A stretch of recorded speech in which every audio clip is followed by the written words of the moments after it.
Pain woke her. Not the dull ache of a hangover, not the soreness from standing too long in heels. This was raw, sharp, the kind of pain that made her gasp before her eyes even opened. Makina's vision blurred. White ceiling, gold trim she didn't recognize, floor-to-ceiling windows showing a city skyline she'd never seen from this angle. This wasn't her room. She tried to sit up. Her body screamed no. Her thighs trembled. Her hips felt bruised from the inside out. Something wet and sticky clung to her skin. Her hand shot to the sheets beneath her. Silk. Expensive. Stained.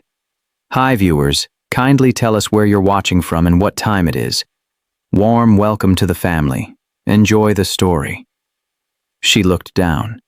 A man's white dress shirt hung loose around her shoulders. Nothing else. The hem was dark with something she didn't want to identify but already knew.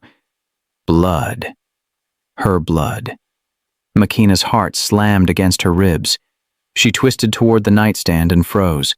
2 wedding rings sat there, one large, one small, both heavy, both real. No. Her breath caught. She grabbed the smaller ring with shaking fingers. It fit perfectly. She was married. But to who? Her mind raced backward. The wedding. Her father's cold voice. You'll marry Paolo Greco. It's already decided. A man she'd never met. A deal she never agreed to. Her sister Caterina handing her champagne at the reception. Drink this, you'll feel better. The memory ended there. Everything after was black. Makina pressed her palms against her temples. Think. Think. She was supposed to marry Paolo, but this room didn't belong to him. She'd seen photos. Paolo was older, shorter, soft around the middle. This suite screamed power, precision, danger. She forced herself to stand. Her legs barely held her. She stumbled toward the bathroom and saw it. Her wedding dress, white lace and beaded silk, torn, crumpled on the marble floor like trash. Someone had taken it off her. She didn't remember. Makina gripped the sink. Her reflection stared back. Smudged makeup, swollen lips, a faint bruise on her collarbone.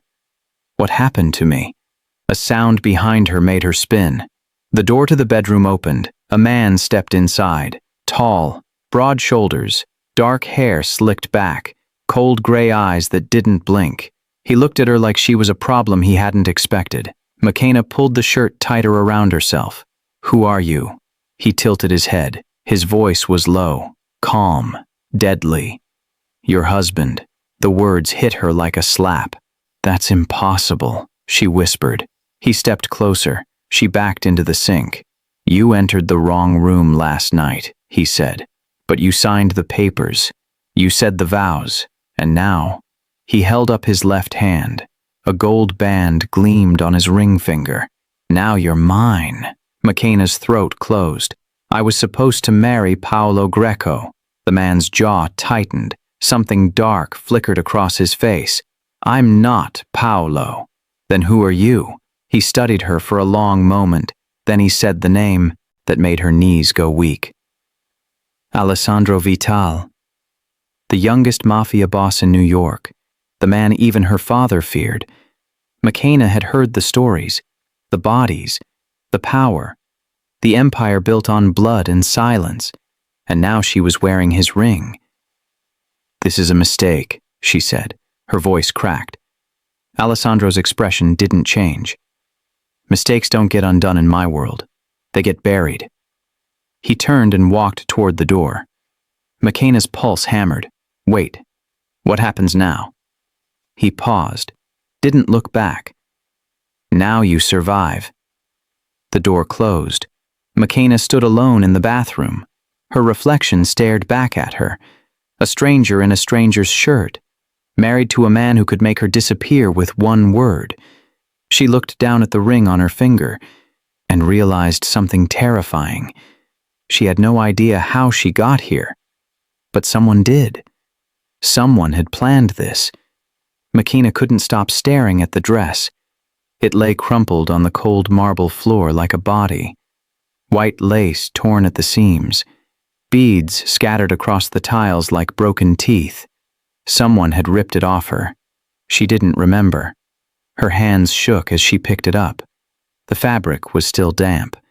Champagne, maybe, or sweat. She couldn't tell, but then she saw it. A faint stain near the neckline. Lipstick. Not hers. Her stomach turned. She dropped the dress and stumbled back. Her mind clawed through the fog. Pieces. Fragments. The reception hall, her father's voice echoing. You'll do what you're told. And then her sister. Katerina. The memory hit her like ice water. Katerina had handed her a glass. Champagne. Bubbles rising slow and perfect. Drink this, little sister. You'll feel better. Trust me. Trust me. McKenna's breath came faster. She'd drunk it, every drop, because she trusted her. And then nothing. Blank. Gone. Imagine trusting someone who'd sell you out. Have you ever felt that kind of betrayal? She pressed her palms against the sink. Her reflection looked hollow. Used. Thrown away. Katerina drugged her. But why? The door to the suite opened again. McKenna spun around. Alessandro stood in the doorway. He wasn't alone this time. 2 men in black suits flanked him. Silent. Still. Watching her like she might run. She wouldn't get far. Alessandro stepped inside. His eyes swept over her. No warmth. No pity. Just cold calculation. You need to get dressed, he said. McKenna didn't move. I want answers. You'll get them when I decide you're ready. I didn't agree to this. Her voice cracked. I don't even know you. Alessandro's jaw tightened. He walked closer. Slow, deliberate, like a predator closing distance. You signed the papers, he said. You stood at the altar. You said yes. I don't remember any of that. That's not my problem. Rage flared in her chest. Then whose problem is it? Alessandro stopped inches from her. His voice dropped. Quiet. Dangerous. You walked into my room. You wore a wedding dress. You had a ring. If you don't remember, maybe you should ask whoever put you there. McKenna's breath hitched. What do you mean? He tilted his head, studying her. Then he pulled out his phone and showed her a photo. It was her, in the wedding dress, standing in the hallway outside this suite. But her eyes were unfocused, her smile too wide. Wrong. She looked drunk or drugged. This was taken 30 minutes before the ceremony, Alessandro said. Someone brought you here. Someone told you where to go. McKenna's heart pounded. Who? Alessandro's expression darkened. That's what I'm trying to figure out. He swiped to another photo. This one made her stomach drop. It was her sister, Katerina. In a different hallway, different hotel, she was laughing, wrapped in the arms of a man McKenna didn't recognize. The timestamp said the same night. Your sister didn't show up to her own wedding, Alessandro said. She ran. And she left you in her place. The words didn't make sense. They couldn't. No, McKenna whispered. She wouldn't. Alessandro leaned in. His voice was ice. You're not Katerina. The room tilted. What? I was supposed to marry your sister.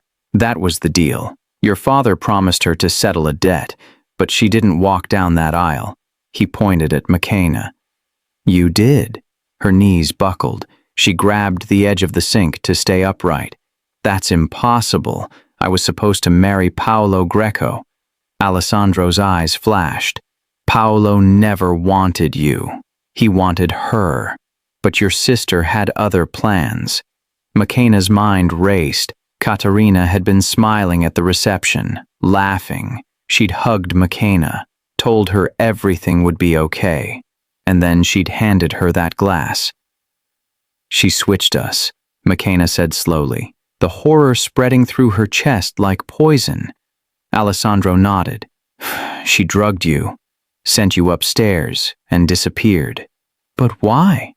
Because she's smart, and you were convenient. The cruelty in his voice cut deeper than the truth. Makina's legs gave out. She sank to the floor. The cold marble bit into her skin. Her sister had sold her, used her, threw her away like trash. Alessandro watched her for a moment. Then he crouched down, eye level. "You want to know what happens now?" he asked. Makina looked up. Tears blurred her vision. "Now you belong to me. Because in my world, a deal is a deal, and your father's debt doesn't care which daughter paid it." He stood, turned toward the door. "Get dressed. We leave in an hour." "Where are we going?" Alessandro paused, looked back over his shoulder. "Home." The door closed. Makina sat alone on the bathroom floor, her wedding dress still crumpled beside her, her sister's betrayal burning in her chest. She looked down at the ring on her finger and realized something worse than being married to a stranger. She'd been erased, replaced, forgotten. But somewhere out there, Katerina was free. And Makina was the one who paid the price. Makina had 1 hour. She spent the first 10 minutes searching for her phone. Gone. Her purse. Gone. Even her shoes were missing. Someone had stripped her life away while she slept. She pulled on the only clothes she could find, a black dress hanging in the closet. Too expensive. Too perfect. It fit like it was made for her, or for someone else. She stared at herself in the mirror. The dress made her look like she belonged here, in this world of marble floors and skyline views, but she didn't. She was a maid, a girl who scrubbed toilets and changed sheets, a girl whose father sold her to pay off gambling debts. And now she was married to Alessandro Vital. The name alone made her hands shake. She'd heard stories, whispers in the hotel hallways where she worked, staff talking in low voices about the man who owned half the city, the man politicians feared, the man the police couldn't touch. Alessandro Vital didn't negotiate, he commanded, and when people didn't listen, they disappeared. Makina's throat tightened. She had to get out. The door opened before she could move. Alessandro stepped inside. This time he was alone. He wore a black suit, tailored, sharp, the kind of suit that cost more than her father made in a year. He looked at her. No expression, just cold assessment.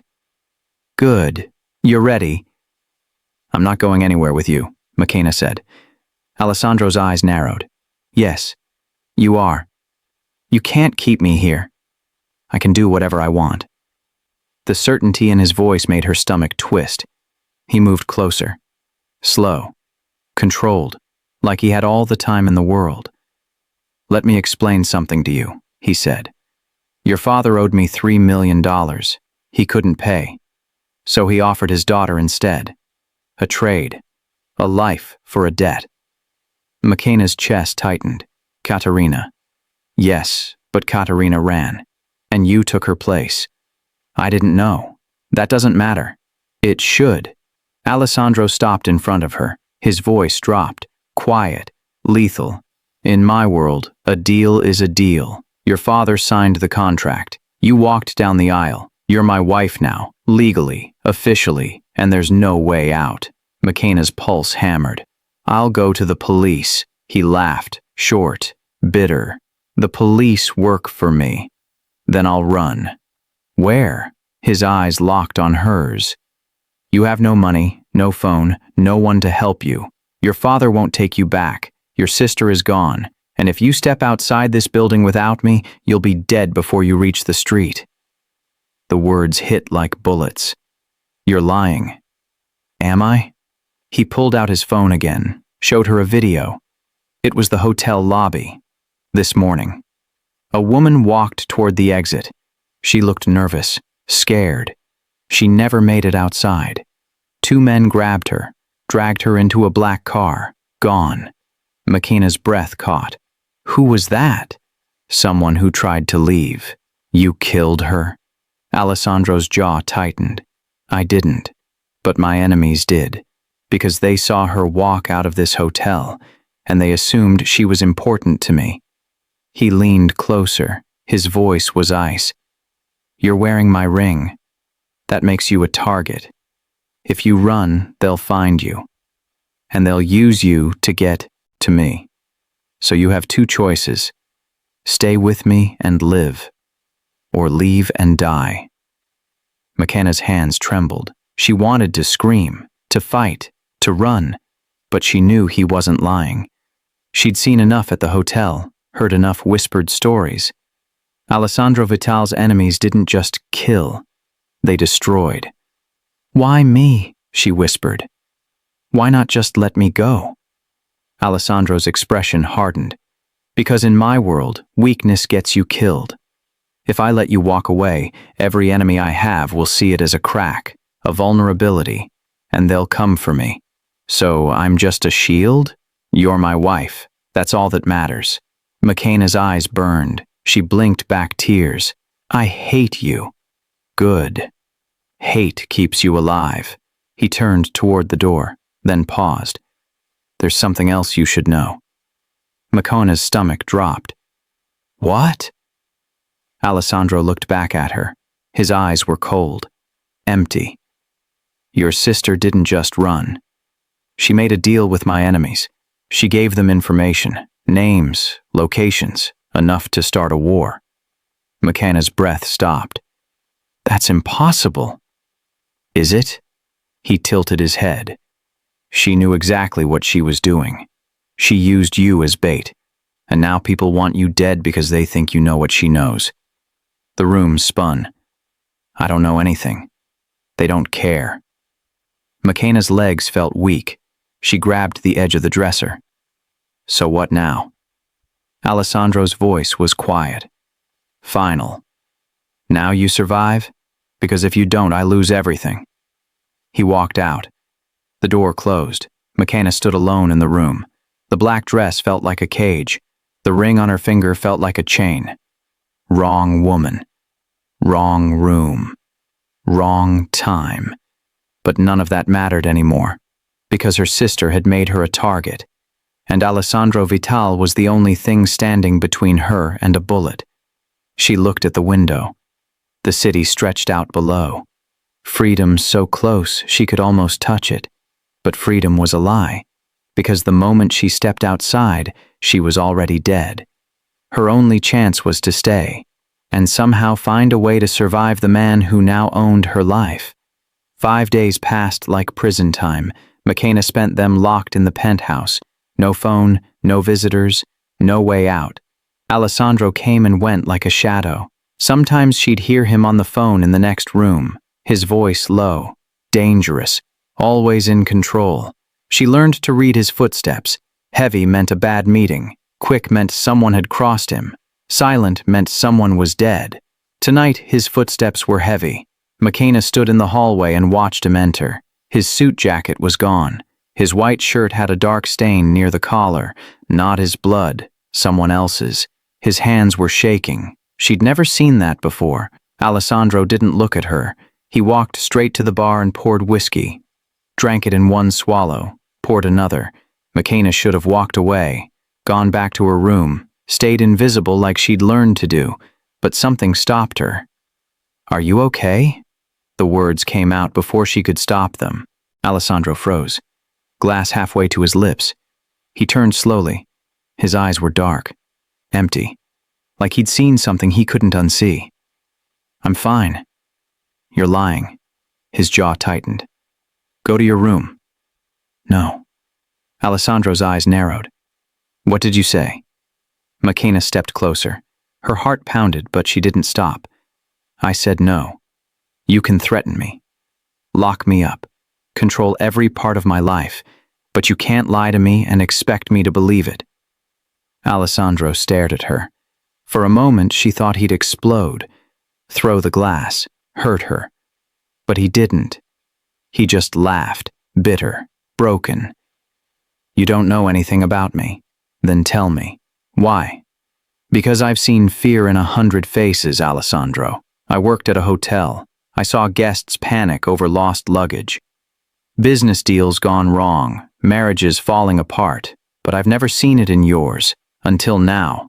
Alessandro's hand tightened around the glass. I don't get scared. Everyone gets scared. Not me. Then what happened tonight?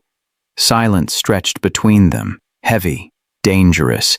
Then Alessandro set the glass down. His voice came out quiet, raw. I lost control. McKenna frowned. What do you mean? I mean, I walked into a meeting with 6 men. All of them wanted me dead, and I almost gave them a reason. He turned away, stared out the window at the city lights below. I don't survive chaos, he said. I control it. I plan every move, every word, every breath. Because the moment I slip, the moment I show weakness, I'm dead. He paused. But tonight I slipped. McKenna's chest tightened. What happened? Alessandro's shoulders tensed. One of them mentioned you. Her breath caught. What did he say? Alessandro didn't answer right away. When he did, his voice was ice. He said you were pretty. That maybe when I was done with you, he'd take a turn. McKenna's stomach twisted. And? Alessandro turned to face her. His eyes were cold, lethal, and I put a gun to his head. The room went silent. Did you kill him? No, but I wanted to. McKenna didn't know what to say. She should have been terrified, should have run. But all she felt was something unexpected. Relief. Because for the first time, Alessandro had protected her. Not because she was useful, not because she was part of a deal, but because someone had disrespected her. When was the last time you saw past someone's mask? Drop it, if you know that feeling. Why didn't you? She asked quietly. Alessandro's jaw tightened. Because if I'd killed him, it would have started a war. And wars cost lives. People I'm responsible for, people who depend on me to stay in control. He stepped closer. His voice dropped. That's what you don't understand, McKenna. I'm not a man. I'm a machine. I don't feel. I don't break. Because the moment I do, everyone around me dies. McKenna looked into his eyes, saw the exhaustion there, the weight. That sounds lonely. Alessandro blinked, like the words surprised him. Lonely doesn't matter. It does to me. Something shifted in his expression. Just for a second, a crack in the armor. You shouldn't care about me, he said. I don't. Then why are you still standing here? McKenna didn't have an answer. Alessandro watched her, studying her like she was a puzzle he couldn't solve.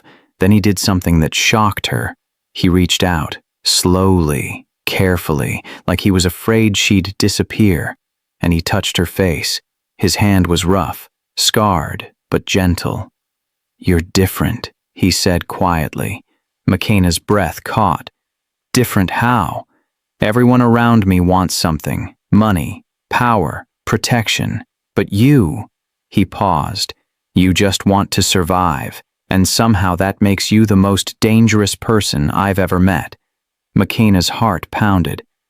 I'm not dangerous. Yes, you are, because you make me feel human. The words hung in the air, heavy, real. Then Alessandro pulled his hand back. The mask snapped into place. Go to your room. Alessandro. Now. His voice was cold again, controlled. McKenna hesitated. Then she turned and walked away. But as she reached the hallway, she heard him speak. So quiet, she almost missed it. Thank you. She stopped, looked back, but he was already gone. McKenna stood alone in the dark hallway, her heart racing, her mind spinning. For 5 days she'd seen Alessandro as a monster, a man who controlled everything with fear and violence. But tonight she'd seen something else. A man who was drowning. And somehow she'd thrown him a lifeline. She didn't know why. She didn't know what it meant. But as she walked back to her room, one thought kept echoing in her mind. Alessandro Vital wasn't just dangerous because of what he could do to her. He was dangerous because of what he was starting to make her feel, and that terrified her more than anything else. McKenna couldn't sleep. She lay in bed staring at the ceiling, replaying Alessandro's words, the way his hand had touched her face, the crack in his voice when he said thank you. It felt real. But nothing in this place was real. She sat up. The penthouse was silent. Too silent. She pulled on a robe and stepped into the hallway. That's when she heard voices. Low, urgent. Coming from Alessandro's office. She should have gone back to her room. Minded her business.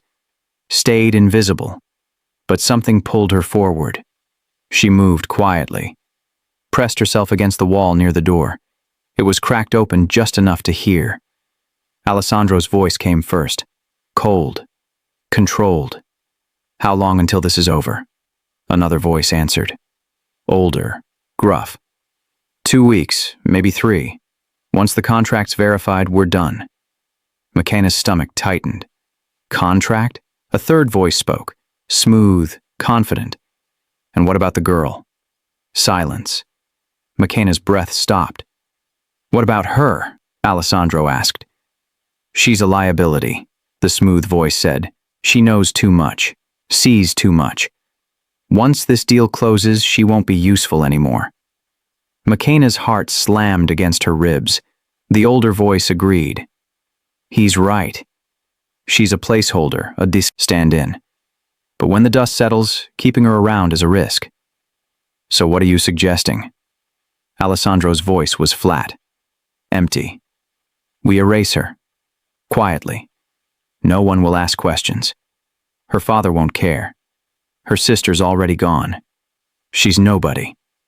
McKenna's hands shook, her vision blurred. Nobody. She pressed her palm against the wall to steady herself. Then Alessandro spoke, and his words shattered her. How would you do it? The smooth voice laughed, low, cruel. Make it look like an accident, car crash, overdose, whatever fits. Just clean. McKenna bit down on her knuckle to keep from gasping. They were planning to kill her, and Alessandro was asking how. The older voice continued. It's the smart move. She served her purpose. The marriage legitimized the deal, but keeping her alive is unnecessary. Unnecessary, the smooth voice echoed. That's putting it kindly. McKenna waited. Prayed. Begged silently for Alessandro to say no, to tell them they were wrong, but he didn't. Instead, his voice came out cold, final. I'll think about it. The world tilted. McKenna stumbled back. Her breath came in short gasps. She turned and ran, silent, fast, back to her room. She locked the door, pressed her back against it. Her whole body shook. He was going to kill her.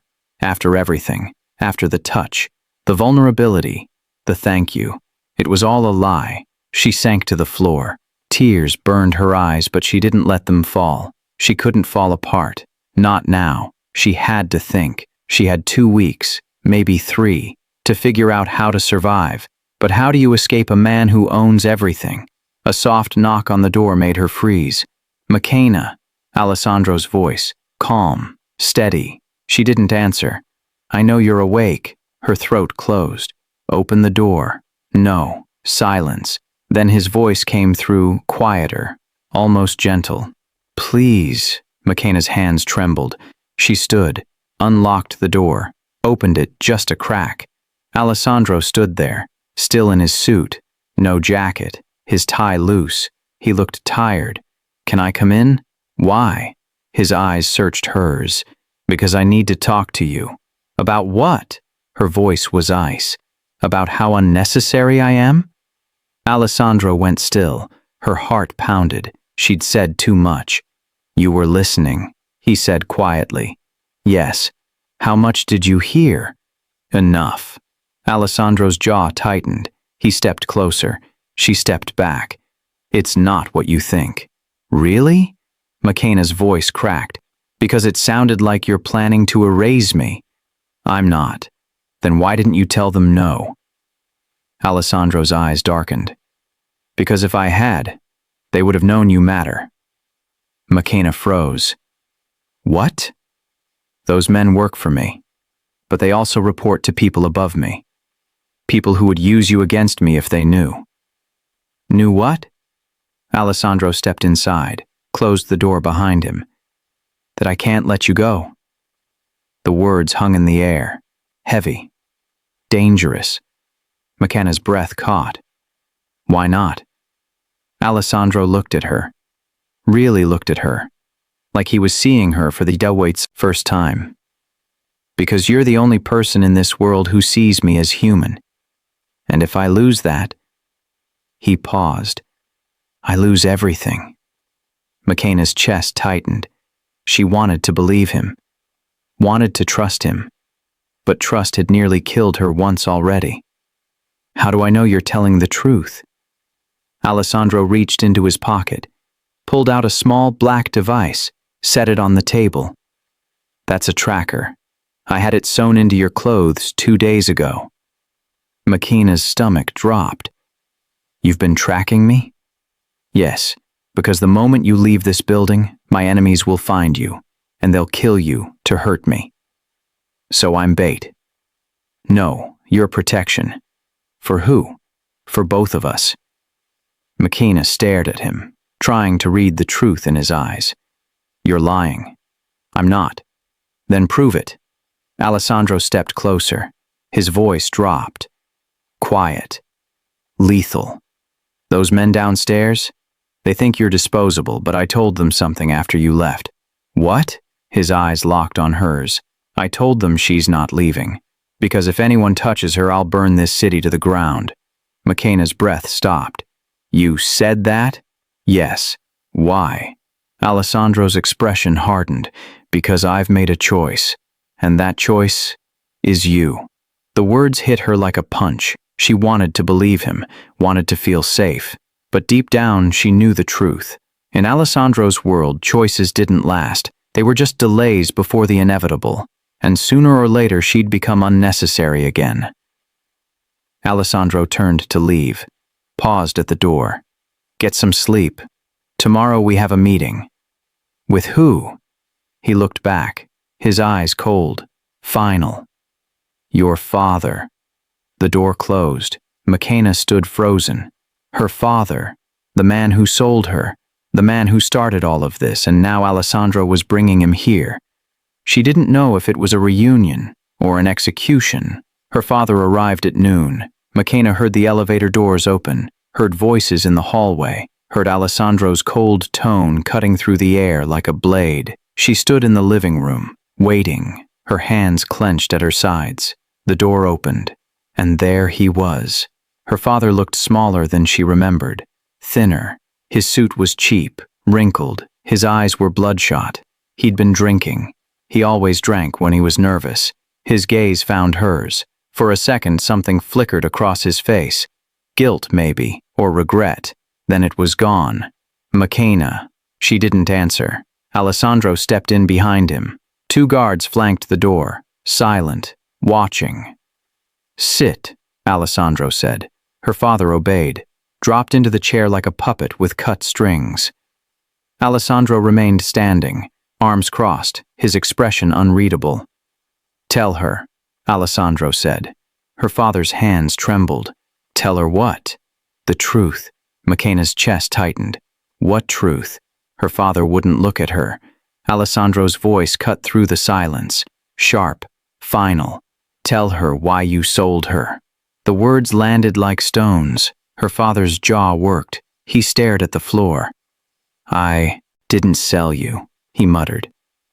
Liar, McKenna said quietly. His head snapped up. I had no choice. There's always a choice. Not when you owe $3 million to a man like him. He jabbed a finger toward Alessandro. McKenna's pulse hammered. So you traded me instead. I traded Katerina, not you. But Katerina ran, and you let her. Her father's face twisted. She's smart. She knew how to get out. And I didn't? Silence. McKenna stepped closer.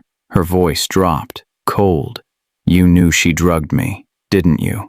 Her father didn't answer. Didn't you? Yes. The word punched through her chest. You knew, and you let it happen. I didn't have a choice, he repeated, weaker this time. You had every choice. McKenna's voice shook. You could have said no. You could have protected me, but you didn't, because I was easier to sacrifice. Her father finally looked at her. His eyes were wet, pathetic. You don't understand. They would have killed me. So you killed me instead. You're alive. Barely. Her father flinched. Alessandro watched the exchange in silence, his expression cold, calculating. McKenna turned to him. Why is he here? Because you deserve answers. I don't want answers from him. I want to know why you're making me see him. Alessandro's eyes narrowed. Because you need to understand something. What? That the people who are supposed to protect you won't. And the only person you can trust in this world is yourself. McKenna's throat tightened. Is that supposed to make me trust you? No. It's supposed to make you survive. Her father stood. Shaky. Desperate. McKenna, please. I'm sorry. I didn't know it would turn out like this. You knew exactly what would happen. Her voice was ice. You just didn't care. That's not true. Then why didn't you come for me? Why didn't you try to get me back? Her father opened his mouth, closed it. No words came, because there was no answer. McKenna turned away. Her eyes burned, but she didn't cry. She wouldn't give him that. Alessandro stepped forward. His voice was quiet, lethal. Get out. Her father hesitated. But now. The guards moved. Her father stumbled toward the door. He looked back one last time. I'm sorry. McKenna didn't respond. The door closed. Silence filled the room. McKenna stood frozen, her chest heaving, her hands shaking. Alessandro watched her, waiting. Finally, she spoke, her voice raw. Why should I trust you? Alessandro didn't hesitate. Because trust is all you have left. That's not an answer. Yes, it is. He stepped closer, his eyes locked on hers. You don't have money. You don't have family. You don't have a way out. All you have is me. And I'm telling you right now, I'm the only thing standing between you and a grave. McKenna's breath caught. So, I'm trapped. Yes. And you expect me to be grateful? No. I expect you to be smart. Smart would have been running the first night. And you'd be dead by morning. McKenna glared at him. Maybe that would have been better. Alessandro's jaw tightened. You don't mean that. How do you know? Because you're still standing here. Because you're still fighting, and people who want to die don't fight. The words hit harder than she expected. Some people don't deserve second chances. But what if you're wrong? Tell me what you'd do. McKenna turned away, stared out the window at the city below. What do you want from me? She asked quietly. I want you to stop trying to escape. Why? Because escape gets you killed. Survival keeps you alive. And what's the difference? Alessandro moved beside her, his voice dropped. Escape is running. Survival is winning. McKenna looked at him. Really looked at him. You think I can win? I think you're stronger than you know. I'm a maid. I clean toilets. I'm nobody. You were nobody. His eyes burned. But now you're my wife. And that makes you somebody.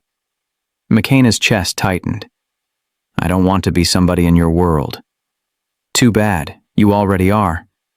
She wanted to scream, to hit him, to break something. But instead she asked the one question that mattered. What happens if I stay? Alessandro's expression darkened. Then you learn the rules, you play the game, and you survive. And if I don't? His voice went cold. Then you die, and I lose. McKenna's pulse hammered. Why do you care if you lose me? Alessandro stared at her. For a long moment he didn't answer. Then he said something that changed everything. Because losing you would mean I'm still the monster everyone thinks I am. The words hung in the air. Raw, honest, dangerous. McKenna's breath stopped. She'd expected threats, manipulation, control, but not this. Not vulnerability. Alessandro stepped back. His mask snapped into place. Get dressed. We have a dinner tonight. With who? People you need to meet. Why? Because if you're going to survive in this world, you need to learn how to be seen. I don't want to be seen. Then you'll be forgotten, and forgotten people disappear. He walked toward the door, paused. McKenna. She looked at him. Tonight, you stop being a victim. Tonight, you become a player. The door closed. McKenna stood alone, her mind racing. She'd spent her whole life invisible, a maid, a shadow, someone people walked past without noticing. But Alessandro was right. Invisible people got erased, and she wasn't ready to disappear. Not yet. Because somewhere deep inside, a fire had started, and it wasn't burning to escape. It was burning to win. But as she turned toward her room, one thought echoed. What if winning meant becoming just like him? The dress was red. Blood red. McKenna stared at herself in the mirror. The fabric hugged every curve. The neckline dipped low but not desperate. The slit ran high but not cheap. She looked expensive. Dangerous. Nothing like the maid who used to scrub floors. Alessandro had sent it to her room with a note. One line. Wear this. Own it. She almost didn't. Almost put on something safe, something that would let her blend in. Disappear. But then she remembered his words. Invisible people get erased, so she put on the dress. And when she walked into the hallway, Alessandro stopped mid-sentence on his phone. His eyes swept over her, once, twice. Then he smiled, just barely. Good. That was all he said, but it was enough. The car ride was silent. Alessandro sat across from her, his face unreadable, but his eyes kept drifting back to her. She didn't look away. They arrived at a private club. No signs, no crowds, just a single black door with a guard who nodded them through. Inside, the air was thick with cigar smoke and power. Men in suits sat at tables, talking low, making deals. Alessandro's hand found the small of her back, guiding her forward. Stay close, he murmured. She didn't answer. They walked through the main room. Heads turned, conversations stopped. Eyes followed. McKenna felt the weight of their stares. Judging. Measuring. Wondering who she was. She lifted her chin. Let them wonder. Alessandro led her to a private room in the back. Floor-to-ceiling windows overlooking the city. A long table. 6 men already seated. They all stood when Alessandro entered, but their eyes stayed on her. Alessandro pulled out a chair. Sit. McKenna hesitated. The chair was at the head of the table, beside Alessandro, a position of power. She sat. The men exchanged glances, confused, uncomfortable. Alessandro took his seat, didn't introduce her, didn't explain, just started talking business. McKenna listened, quietly, carefully. They talked about shipments, territories, money moving through shell companies, names she didn't recognize but filed away. She'd learned long ago that being invisible meant hearing everything, and tonight, she was done being invisible. One of the men leaned forward. Older. Gray hair. Cold eyes. Who's the girl? The room went silent. Alessandro's expression didn't change. My wife. The man's eyes narrowed. I heard you married Katerina. Plans changed. To who? Alessandro's voice dropped. Lethal. Does it matter? The man leaned back, studied McKenna like she was a problem. Haha, she looks young. She looks like none of your business. Tension crackled. Another man spoke, younger, cocky, a gold ring on every finger. With all due respect, boss, bringing her here sends a message. What message is that? Alessandro's jaw tightened. Before he could answer, McKenna spoke. That I belong here. Every head turned. The younger man smirked. Do you? McKenna met his eyes, didn't blink. Do you? The smirk faded. Alessandro's hand tightened on the armrest, but he didn't stop her. The older man laughed, low, bitter. She's got fire, I'll give her that. Fire gets people burned, the younger man shot back. Makina tilted her head. Only if they stand too close. The room went still. Then Alessandro spoke, his voice calm, controlled, but with an edge that could cut glass. Makina is my wife. That means she's under my protection, and anyone who disrespects her disrespects me. He paused, let the words sink in. So, let me be clear.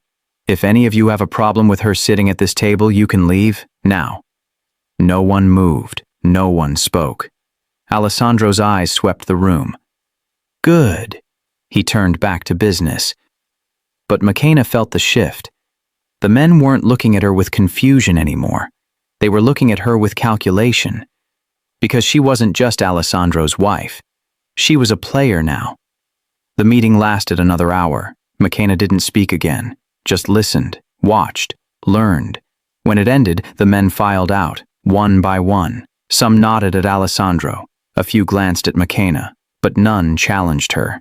When the room was empty, Alessandro stood, loosened his tie. You didn't have to do that. Makina stood too. Yes, I did. Why? Because if I didn't, they would have spent the rest of the night deciding if I was worth keeping alive. Alessandro's eyes narrowed. You're learning fast. I've had good teachers. Who? Makina stepped closer. Her voice dropped. Every person who ever ignored me. Every guest who talked like I wasn't there. Every man who looked through me like I was invisible. She paused. They taught me how to listen. How to watch. How to survive. Alessandro stared at her. Something flickered in his eyes. Respect, maybe. You're not who I expected. Neither are you. Silence stretched. Then Alessandro's phone buzzed. He checked it.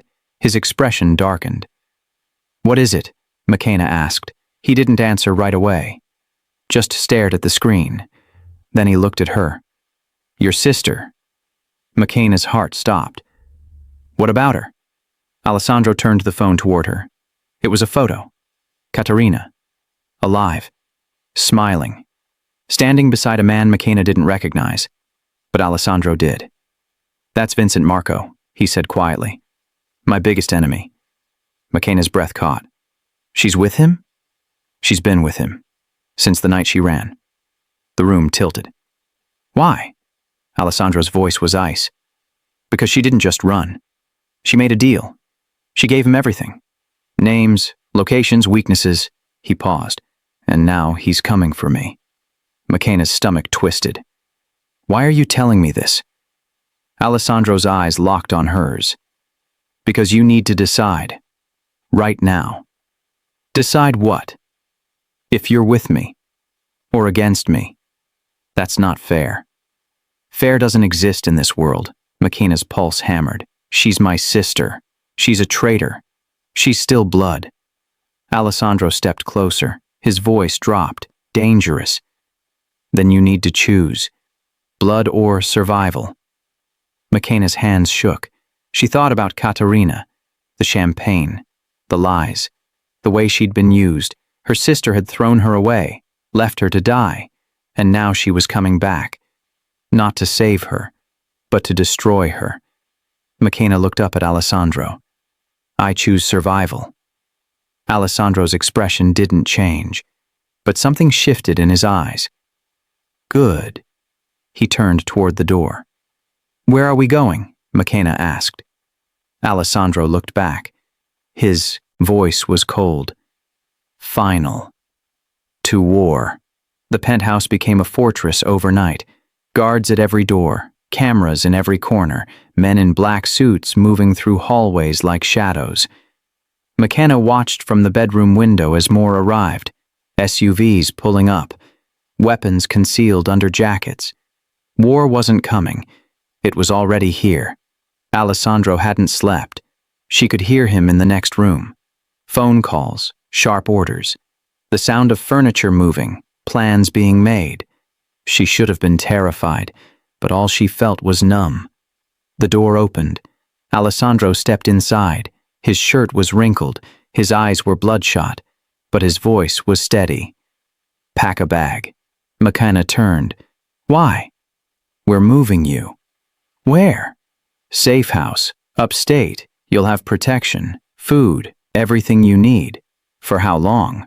"Until this is over." McKenna's chest tightened. "And what happens to you?" "I stay. I fight." "Alone?" Alessandro's jaw tightened. "That's how it works." McKenna crossed her arms. "I'm not going." "You don't have a choice." "Yes, I do." Alessandro stepped closer. His voice dropped. "Dangerous. Vincent Marco wants me dead, and he'll use you to make it happen. If you stay, you're a target." "I'm already a target." "Not like this." "Then make me useful." Alessandro froze. "What?" McKenna stepped toward him, her voice steady, strong. "You said I'm learning fast, that I'm not invisible anymore, so stop treating me like I'm fragile. You're not trained for this. I survived being drugged, traded, married off to a stranger. I think I can handle a little danger." Alessandro's eyes narrowed. "This isn't a game, McKenna. I know, but you need me." "For what?" "For the same reason you kept me alive, because I see things other people don't." Silence stretched. Alessandro stared at her, calculating, weighing the risk. Finally he spoke. "If you stay, you follow my orders. No questions, no arguments." "Fine. And if things go bad, you run. You don't look back. You survive. Only if you do the same." Alessandro's expression softened, just for a second. "Deal." Running away is easy. Staying takes courage. Which would you choose? The next 3 days blurred together. McKenna learned how to move through the penthouse without being seen, how to listen to conversations without being noticed, how to read the tension in a room. She became a shadow again, but this time by choice. Alessandro's men talked around her, discussed plans, locations, weaknesses. They thought she didn't understand, but she understood everything. Vincent Marco was planning an ambush. 3 locations, 3 strikes, all at once. The goal wasn't just to kill Alessandro. It was to destroy his empire. And Caterina was helping him do it. McKenna found Alessandro in his office on the 3rd night. He was staring at a map. Red circles marked the targets. "When does it happen?" she asked. Alessandro didn't look up. "Tomorrow night." "All 3 at once?" "Yes." "Can you stop it?" "I can stop 2. Maybe." "And the 3rd?" Alessandro's jaw tightened. "That's the problem." McKenna stepped closer, studied the map. 3 locations, 3 teams. Not enough men to cover them all. "What if you knew which one Vincent would be at?" she asked. Alessandro looked at her. "I don't, but I might."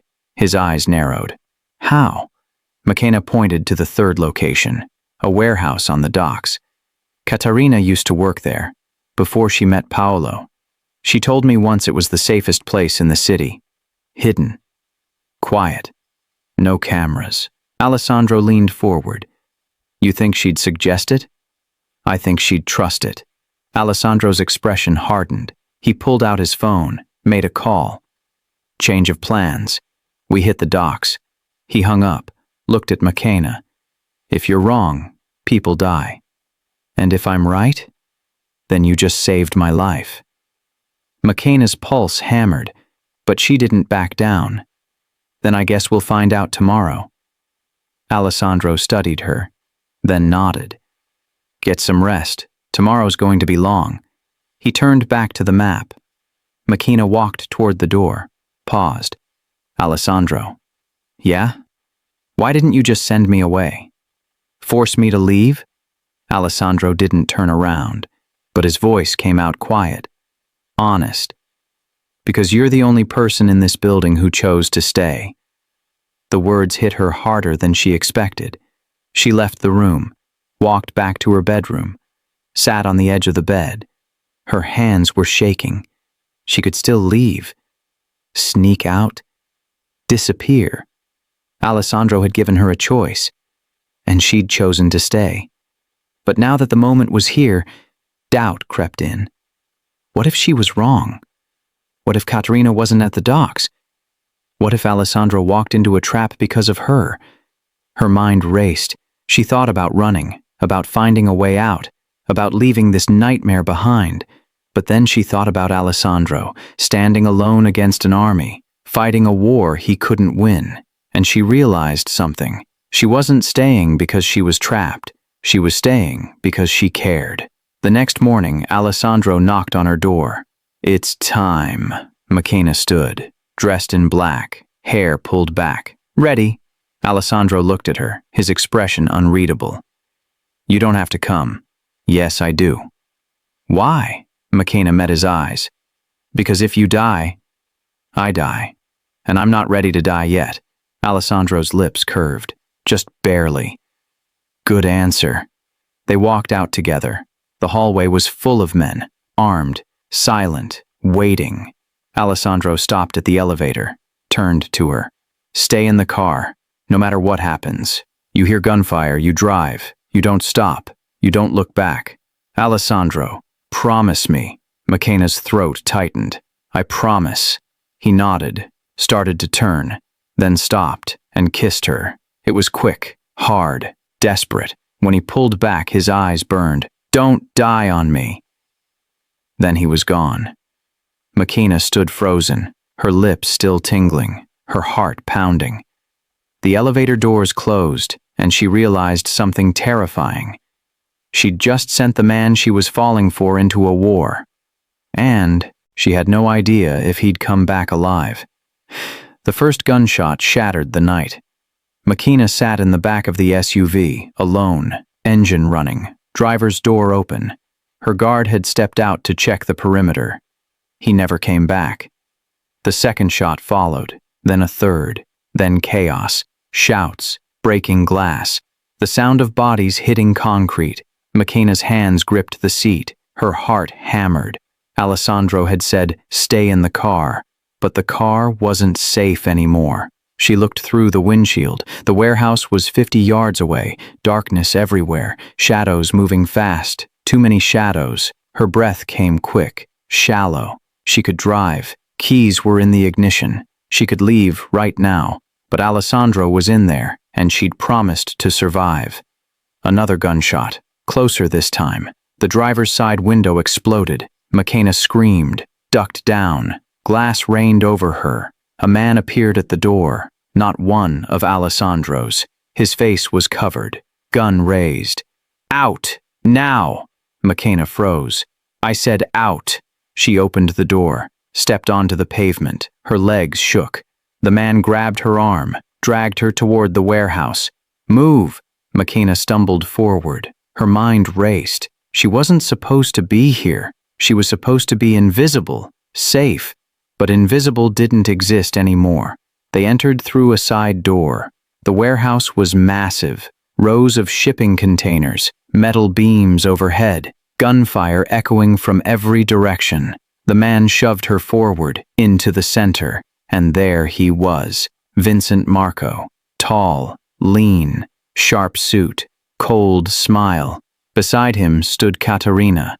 McKenna's breath stopped. Her sister looked different. Hair shorter, makeup darker, expensive clothes. But her eyes were the same, empty. Vincent's smile widened. "Well, well, the wrong sister." McKenna's pulse hammered. "Let me go." "No." Vincent stepped closer. "You're exactly where you need to be." "Why?"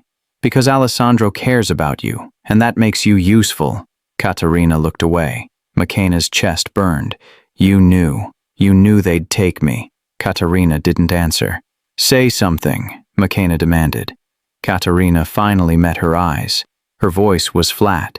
"I told you to drink the champagne. You should have said no." The words cut deeper than any blade. "You're my sister, and you were convenient." McKenna's hands shook. Rage boiled under her skin. "I trusted you." "That was your mistake." Vincent laughed. "Family drama. How touching." He pulled out a phone, sent a text. Seconds later, the door burst open. Alessandro stumbled in. blood on his shirt, hands zip-tied behind his back, 2 men dragging him forward. McKenna's heart stopped. Alessandro. His eyes found hers, filled with something she'd never seen before. Fear, not for himself, for her. Vincent clapped slowly. There he is, the king, on his knees. Alessandro's jaw tightened. Let her go. Why would I do that? She's not part of this. She became part of this the moment you kissed her. Alessandro's eyes flashed. Vincent smiled. Oh, yes, we saw. Cameras everywhere, Alessandro. You should know better. He walked closer, gun in hand. Here's what happens next. You sign over your territories, your businesses, everything, and maybe I let her live. No deal. Vincent pressed the gun to McKenna's head. Try again. McKenna's breath caught, cold metal against her temple. Alessandro's face went pale. Don't. Then sign. Vincent pulled out papers, dropped them on the floor. Your empire, or her life. Choose. Alessandro stared at McKenna. His eyes burned. She saw the choice forming, saw him breaking. No, McKenna said quietly. Alessandro blinked. What? Don't sign. McKenna, if you sign, we both die. You know that. Vincent's smile faded. Smart girl. Alessandro's hands clenched. I can't let him kill you. Then don't. McKenna's eyes locked on his. Steady, strong. Trust me. Alessandro's expression shifted. Confusion, then understanding. He nodded. Barely. McKenna turned to Vincent, her voice calm. You made a mistake. What mistake? You assumed I was helpless. Vincent laughed. You are. No, I'm observant. She pointed to the ceiling. 6 men on the catwalks, 4 exits, 2 cameras, 1 blind spot. Vincent's smile faltered. And you brought Katerina, McKenna continued. Which means you don't have enough people you trust, so you're using her. But she's weak. She runs when things get hard. Katerina's face went red. Shut up. Prove me wrong. Katerina's hand shook. McKenna kept going, her voice louder now. You also made another mistake. You told Alessandro to sign, but you didn't check if the papers were real. Vincent's eyes narrowed. What? Alessandro's lawyers file everything digitally. Those papers are useless. Vincent grabbed the documents, stared at them. His face went dark. In that split second, McKenna moved. She grabbed Katerina, pulled her forward, used her as a shield. Nobody move, McKenna said. Vincent froze. Alessandro's eyes widened. Katerina struggled. Let me go. Not until everyone walks out alive. Vincent raised his gun. You think I care about her? I think you need her, because without her, you don't know Alessandro's routes, his contacts, his secrets. Vincent's jaw tightened. McKenna pressed harder. So here's the deal. You let Alessandro go. You let me go. And you keep her. She's the one you really want anyway. Katerina's eyes went wide. No, no. You wanted freedom, McKenna said coldly. Here it is, Katerina thrashed. You can't do this. Watch me. Alessandro stood slowly, his hands still tied, but his voice steady. McKenna, don't. It's the only way. Vincent considered, his gun still raised. Then he smiled. Deal. He snapped his fingers. His men stepped back. Alessandro moved toward McKenna. Slow. Careful. She released Katerina, stepped toward him. Vincent grabbed Katerina's arm. She screamed, McKenna, please. McKenna didn't look back. Alessandro's men burst through the doors. Gunfire erupted. Alessandro grabbed McKenna, pulled her down behind a container. You just traded your sister. She traded me first. Bullets ricocheted. Chaos exploded. Alessandro cut his zip ties on a metal edge, grabbed a fallen gun. Stay down. Not a chance. McKenna grabbed a crowbar from the floor, her hand steady. She wasn't a victim anymore. She was a survivor, and survivors fought back. The battle lasted minutes, felt like hours. When the smoke cleared, Vincent was gone. So was Katerina. Alessandro stood, blood on his face, but alive. He looked at McKenna. "You saved my life. You saved mine first." They stared at each other, the warehouse silent now. Then Alessandro's phone buzzed. He checked it. His face went pale. "What?" McKenna asked. He turned the phone toward her. A video. Katerina, tied to a chair, crying, and Vincent's voice. "You took something from me, Alessandro, so I'm taking something from you." The video cut to black. Then text appeared. She dies in 48 hours, unless you come alone." McKenna's stomach dropped. "He's using her as bait." Alessandro's jaw tightened. "Yes, you can't go. I have to. It's a trap." "I know." McKenna grabbed his arm. "Then we find another way." Alessandro looked at her, his eyes dark. "Final. There is no other way." He walked toward the exit. McKenna stood frozen. Her sister's face burned in her mind. She'd traded Katerina to save Alessandro, and now Alessandro was going to die to save Katerina. The cycle would never end, unless someone broke it. McKenna took a breath, and made a choice. She wasn't going to let either of them die, even if it killed her. McKenna followed Alessandro back to the penthouse. Neither of them spoke in the car. The silence was heavy, suffocating. When they arrived, Alessandro walked straight to his office. McKenna followed. He poured whiskey, drank it, poured another. "You can't go," McKenna said. Alessandro didn't turn around. "I have to. He'll kill you." "Probably. Then why?" Alessandro finally looked at her. His eyes were tired, hollow. "Because she's your sister. She's not worth your life. That's not your choice to make." McKenna's chest tightened. "Yes, it is. Because if you die, I die. You said that yourself." Alessandro set the glass down. Hard.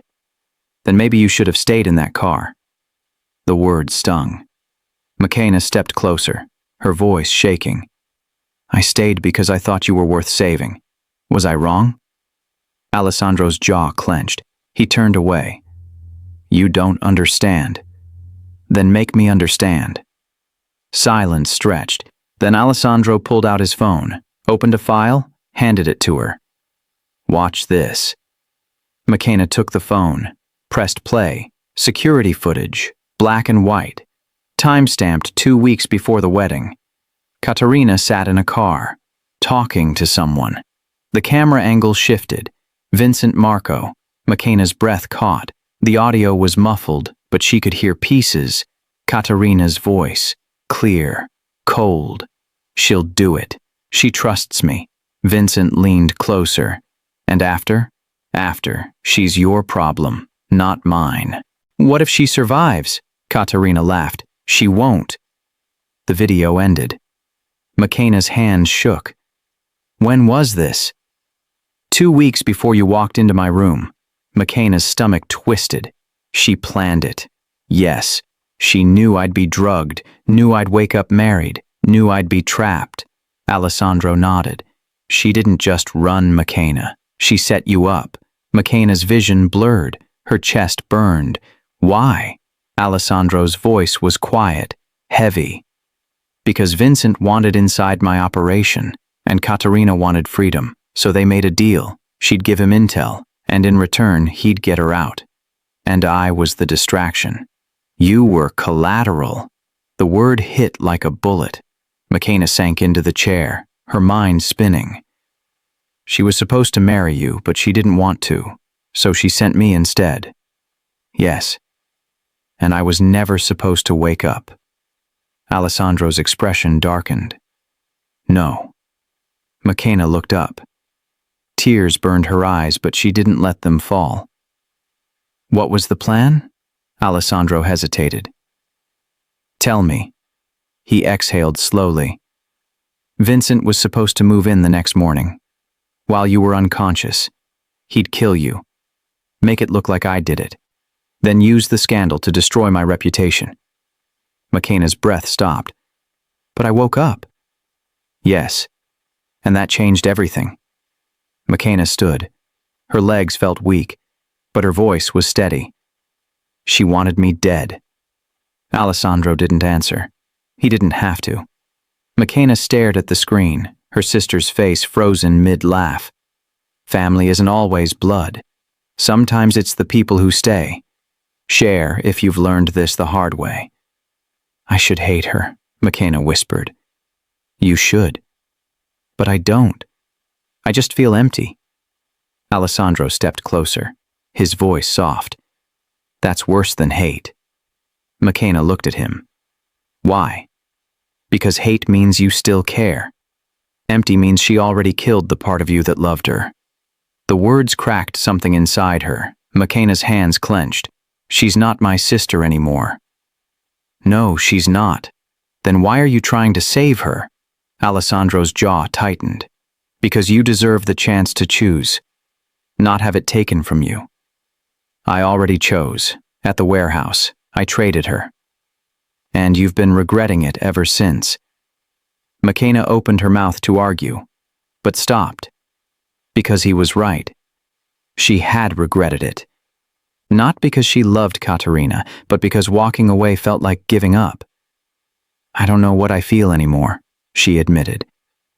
Alessandro moved closer. His voice dropped. Then let me tell you what I know. What? Katerina didn't just betray you. She tried to erase you. She wanted you gone, dead, forgotten. He paused. But you survived, and that terrifies her. McKenna frowned. Why? Because you're everything she pretended to be. Strong, smart, loyal. And now you're standing in the life she wanted, wearing the ring she ran from. Alessandro's eyes burned. She's not a victim, McKenna. She's a predator, and Vincent is using her the same way she used you. McKenna's chest tightened. So what do we do? Alessandro's expression hardened. We let her burn. What? Vincent wants me to trade myself for her, but I won't, because the moment I walk into that room, we both die. Then she dies. Yes. McKenna stared at him, her mind racing. Part of her wanted to scream, to fight, to demand they save Katerina anyway, but another part, a colder part, whispered the truth. Katerina made her choice. Now she had to live with it, or die with it. You're right, McKenna said quietly. Alessandro blinked. What? She chose this. She chose Vincent. She chose to destroy me, so let her face the consequences. Alessandro studied her. You mean that? Yes. Even if it means she dies? McKenna's voice didn't waver. Even then, Alessandro's expression shifted. Respect, maybe pride. You're stronger than I thought. I had to be. She made sure of that. Silence stretched. Then Alessandro's phone buzzed. He checked it. His face went pale. What? McKenna asked. He turned the phone toward her. Another video. Katerina. Still tied. But this time she wasn't crying. She was smiling and talking directly to the camera. Alessandro. McKenna. I know you're watching. Her voice was calm, confident. You think Vincent has me, but you're wrong. McKenna's stomach dropped. I'm exactly where I want to be, and in 24 hours you'll both be dead. The video cut to black. Then new text appeared. The bomb is already in place. Tick-tock. McKenna's breath stopped. Alessandro's jaw tightened. She's not the bait, he said quietly. What? His eyes locked on hers. Cold. Final. We are. The screen went dark, and somewhere in the building something beeped. Soft, steady, counting down. The beeping stopped. Alessandro's bomb squad swept the building. 2 hours, floor by floor, room by room. They found nothing. But McKenna couldn't breathe easy, because the video was clear. Katerina wasn't bluffing. She sat in Alessandro's office, staring at the screen, replaying the message. In 24 hours, you'll both be dead. Alessandro stood by the window, silent, calculating. She's lying, McKenna said. Maybe. There's no bomb. Then why send the video? McKenna's chest tightened. To scare us. Alessandro turned, his eyes dark. Or to distract us. From what? He didn't answer, just pulled up more footage on his computer. Airport security. 3 weeks ago. Katerina walked through the terminal. No luggage, just a small bag. She stopped at a ticket counter, handed over cash. The destination appeared on screen. Switzerland. Alessandro zoomed in, froze the frame. She bought a one-way ticket, 3 weeks before your wedding. McKenna's stomach twisted. She was already planning to run. Yes, but look at this. He clicked to another file. Bank records, an account under Katerina's name, opened 2 months ago. Deposit after deposit, small amounts, untraceable. The total made McKenna's breath stop. $200,000. Where did she get that? McKenna whispered. Alessandro's jaw tightened. Vincent, payment for information. He pulled up more files, texts, emails, all between Katerina and Vincent. Dates, times, locations of Alessandro's men, routes for shipments, names of contacts, everything. She sold you out, McKenna said. She sold us both out. Alessandro clicked to the last file, a voice recording, Katerina's voice. She's perfect. Young, naive, she'll do whatever I say, Vincent's voice responded. And after the wedding? After, she's disposable. No one will miss her. Not even our father. The recording ended. McKenna's hands clenched, her nails bit into her palms. My life was collateral. Alessandro nodded. You were never supposed to survive the night. Vincent's men were waiting. Once you were in my room unconscious, they'd move in. Kill you. Frame me. But I woke up. Yes. And that ruined everything. McKenna stood. Her legs shook, but her voice was steady. She needed someone disposable, someone no one would look for. Exactly. And I was the perfect victim. Alessandro stepped closer. His voice dropped. You were. But you're not anymore. McKenna looked at him. What am I now? The hunter. The words settled over her like armor. For weeks she'd been running, hiding, trying to survive. But survival wasn't enough anymore.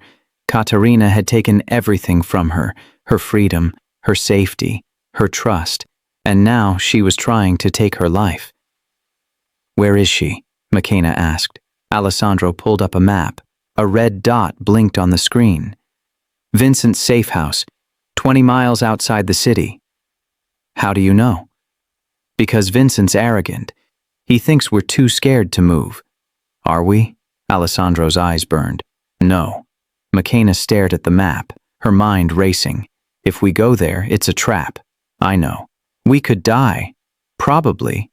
Then why go? Alessandro turned to her, his expression hard, final. Because if we don't, she wins, and I don't lose.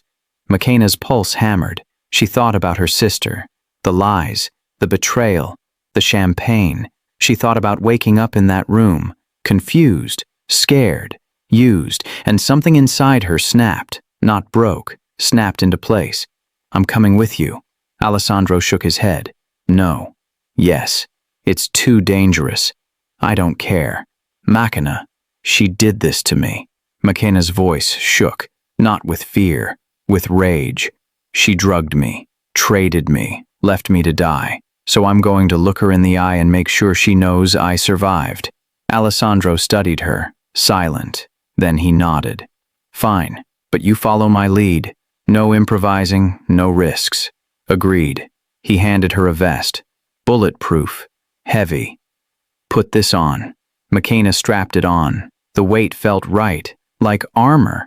Alessandro checked his gun, loaded a clip. His movements were smooth, practiced. You ready? He asked. McKenna looked at the map, the red dot, her sister's hiding place. Yes. They moved toward the door. Then Alessandro's phone rang. Unknown number. He answered. Put it on speaker. Vincent's voice filled the room. Alessandro, I hope you got my message. Alessandro's jaw tightened. We did. Good. Then you know the rules. Come alone, or everyone dies. There's no bomb. Vincent laughed. Are you sure? Silence. You have 12 hours. Tick-tock. The line went dead. Alessandro stared at the phone, his expression unreadable. McKenna stepped closer. What do we do? Alessandro's eyes locked on hers.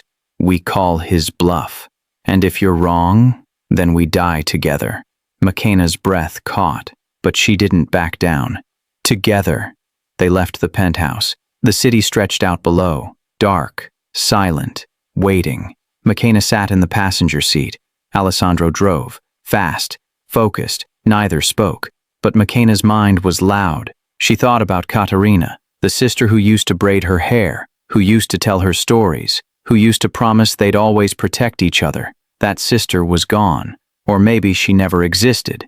Maybe Katerina had always been this, cold, calculating, willing to sacrifice anything to get what she wanted. And McKenna had been too blind to see it. But not anymore. They arrived at the safe house 30 minutes later. A warehouse. Abandoned. No lights. No guards visible. Too quiet. Alessandro killed the engine, pulled his gun. Stay behind me. They moved toward the entrance. Silent. Careful. Alessandro pushed the door open. Inside, the warehouse was empty, except for one thing. A chair. In the center. Katerina tied to it. Head down. Not moving. McKenna's stomach dropped. It's a trap, she whispered. I know. They stepped inside. Slow. Weapons raised. Katerina's head lifted. Her face was bruised, blood on her lip, but her eyes were sharp, alive. You came. Alessandro's gun didn't waver. Where's Vincent? Katerina smiled. Slow. Cold. Gone. Liar. Am I? She tilted her head, and McKenna saw it. The wire, running from Katerina's chair to the wall. Don't move, Katerina said softly. Alessandro froze.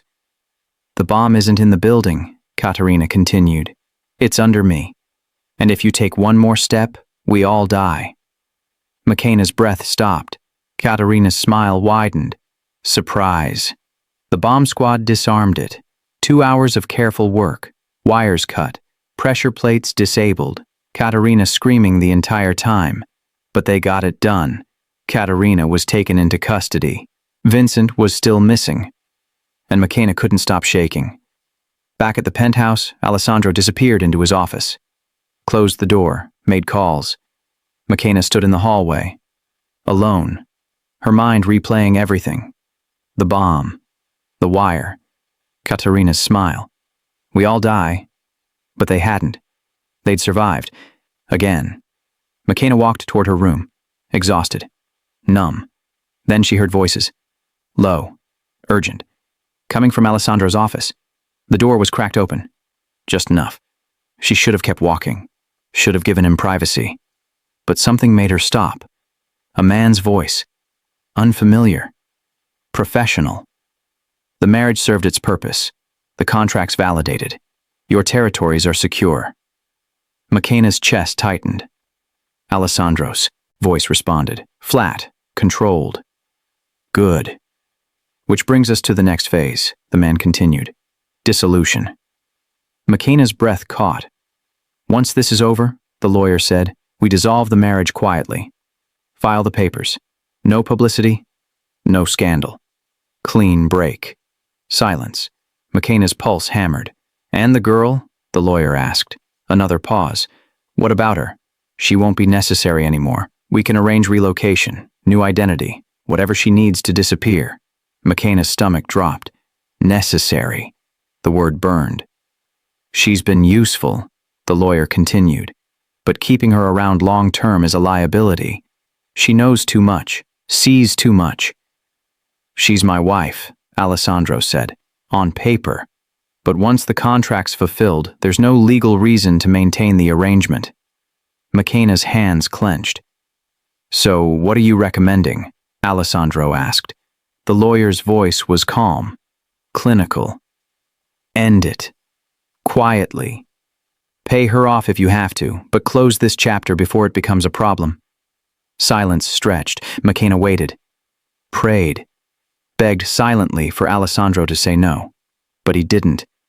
"I'll think about it," he said. The words hit like a punch. McKenna stepped back. Her vision blurred. She turned, walked away, silent, fast, back to her room. She closed the door, locked it. Her chest heaved, her hands shook. Being used hurts more than being hated. If you felt this, you're not alone. She'd been a pawn, a placeholder, a tool, and now she was disposable. McKenna sank onto the bed, stared at the ceiling. She'd started to believe, started to think maybe Alessandro was different. Maybe he actually cared, but she'd been wrong. He was just like everyone else, using her until she wasn't useful anymore. A soft knock on the door made her freeze. "McKenna," Alessandro's voice. She didn't answer. "I know you're in there." Silence. "Please, open the door." McKenna stood, walked to the door, unlocked it, opened it just a crack. Alessandro stood there, tired, concerned. "You okay?" McKenna's voice was cold, flat. "Am I temporary?" Alessandro blinked. "What?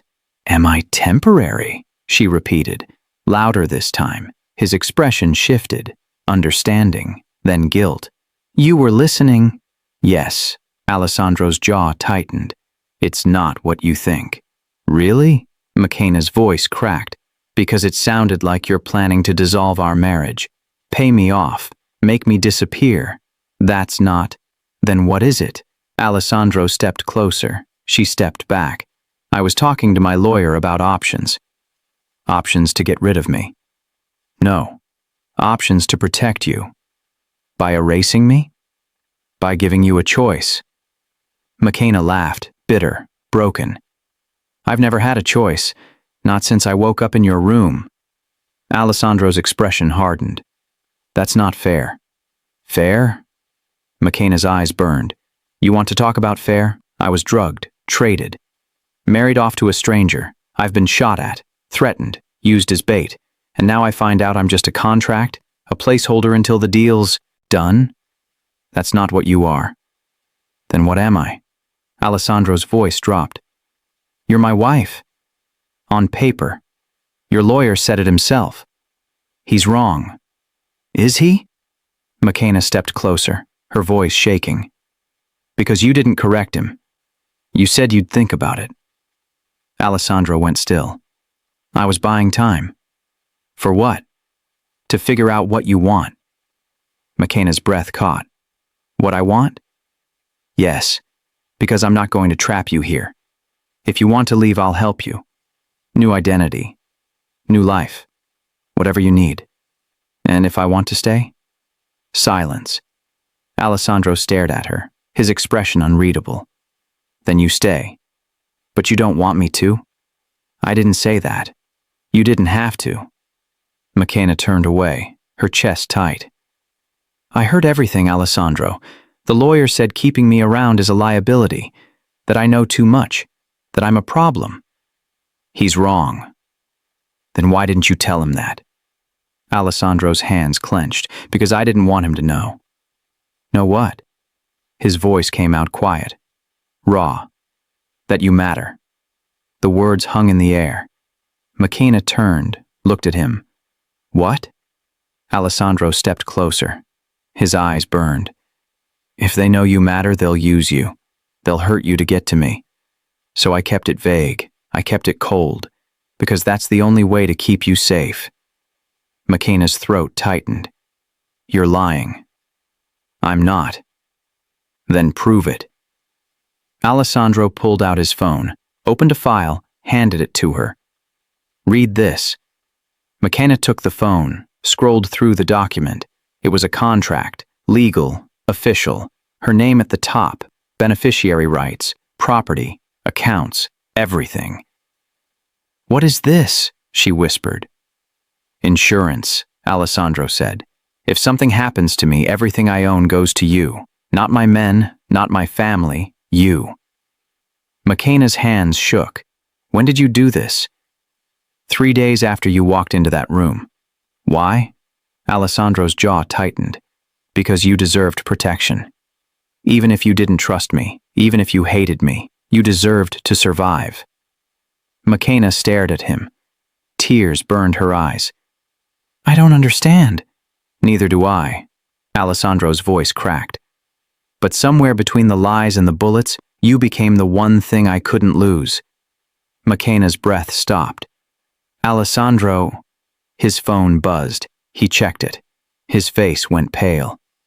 What? McKenna asked. He turned the screen toward her. A photo. Vincent, alive, standing outside the penthouse, and beside him, holding a detonator, was someone McKenna never expected. Her father. The message below read, You took my daughters. Now I take everything. McKenna's world tilted. He's working with Vincent. Alessandro's voice was ice. Yes, and he just armed the real bomb. The lights in the building flickered, then went out, and in the darkness something beeped. Loud, close, counting down. The bomb squad found it in 8 minutes. Basement, hidden behind a false wall. Timer set for 20 minutes. They disarmed it with 3 minutes left. McKenna couldn't stop shaking. Alessandro stood at the window, silent, his hands pressed flat against the glass. The bomb squad left. The building was secure. Guards doubled, every entrance locked down. But Alessandro didn't move. McKenna walked toward him, slow, careful. We're safe now. He didn't respond. Alessandro, your father tried to kill you. The words came out flat, empty. McKenna's chest tightened. I know. And you're still standing here. Where else would I go? Alessandro finally turned. His face was pale, his eyes hollow. You should hate me. Why? Because I brought you into this. I kept you here. I made you a target. McKenna stepped closer. You didn't make me anything. My father did. My sister did. You just gave me a chance to survive. Alessandro's jaw clenched. That's not enough. It's more than anyone else gave me. Silence stretched. Then Alessandro's hands started shaking, small tremors, but McKenna saw them. You're scared, she said quietly. Alessandro's eyes snapped to hers. I'm not. Yes, you are. I don't get scared. Everyone gets scared. Alessandro turned away, his voice tight. Not me. I can't afford it. McKenna moved beside him, stared out at the city lights. What happened tonight? We survived. That's not what I'm asking. Alessandro's reflection stared back at her in the glass. His expression cracked, just a little. I almost lost you. The words were barely a whisper. McKenna's breath caught. But you didn't. I almost did. 3 minutes, McKenna. 3 minutes and you'd be dead. But I'm not. Alessandro's hands pressed harder against the glass. I've lost people before, men I trusted, people I cared about, and I learned to shut it off, to not feel, because feeling means weakness, and weakness gets you killed. He paused. But then you walked into my life, and you disrupted everything. McKenna frowned. What do you mean? Alessandro finally looked at her, his eyes raw, vulnerable. I mean, you made me feel again, and I hate it. Why? Because feeling means I can lose you, and losing you would destroy me. The confession hung in the air, heavy, dangerous. McKenna's throat tightened. You don't mean that. Yes, I do. Alessandro, you're the only person in this world who sees me as human, he said, his voice cracking. Everyone else sees a monster, a killer, a machine. But you see me. McKenna's chest ached. That's not true. It is, and it terrifies me. Why? Alessandro stepped closer. His voice dropped. Because the moment someone sees you as human, they can hurt you, they can use it against you, they can break you. I wouldn't. I know. And that's what scares me most. McKenna stared at him, saw the cracks in his armor, the fear in his eyes. You're not a machine, she said softly. I have to be. No, you don't. Yes, I do. Because if I'm not, I lose control. And if I lose control, people die. Like tonight. Alessandro's jaw clenched. Yes. But we survived. Barely. McKenna reached out, touched his hand. He flinched but didn't pull away. You're allowed to be human, Alessandro. Not in my world. Then maybe your world is wrong. Alessandro stared at her hand on his. His fingers trembled. I don't know how to do this, he admitted. Do what? Care about someone without destroying them. McKenna's heart broke a little. You're not destroying me. Not yet. You won't. How do you know? Because you're trying not to. And that's what matters. Silence stretched. Then Alessandro's hand moved, covered hers, his grip tight, desperate. I can't promise I'll keep you safe. I'm not asking you to. Then what are you asking? McKenna looked up at him, her voice steady. I'm asking you to stop pretending you don't care. Because I know you do. And pretending just makes it worse. Alessandro's expression cracked. His mask fell away. You're right. About what? I do care. More than I should. More than I can afford. He stepped closer. His voice dropped to a whisper. And it's going to get us both killed. McKenna's pulse hammered. Then we die together. Alessandro's eyes burned. Don't say that. Why not? Because I can't lose you. Then don't. They stood inches apart, the tension crackling between them. Then Alessandro's phone rang. He didn't move. It rang again. Finally, he pulled away. Answered. What? His expression darkened. When? Pause. How many? His jaw tightened. I'm on my way. He hung up, looked at McKenna. We have a problem. What kind? Vincent just walked into a police station. Turned himself in. McKenna frowned. That's good, right? No, because he brought evidence. Photos. Documents. Proof of everything I've done for the past 5 years. McKenna's stomach dropped. He's taking you down. Yes. And he's using your father as his witness. What? Alessandro's voice was ice. Your father's testifying against me. Tomorrow morning. McKenna's world tilted. He can't. He is, and if he does, I go to prison. My empire falls, and everyone connected to me becomes a target. He looked at her, his eyes hard. Including you. McKenna's breath stopped. What do we do? Alessandro's expression was cold. Final. We stop him. How? By making sure he never testifies. McKenna's chest tightened. What are you saying? Alessandro didn't answer, just walked toward the door. Alessandro. He paused, looked back. I'm saying your father made a choice, and now he has to live with the consequences. The door closed. McKenna stood frozen. Her father was going to die, and Alessandro was the one who'd do it, unless she stopped him. But could she?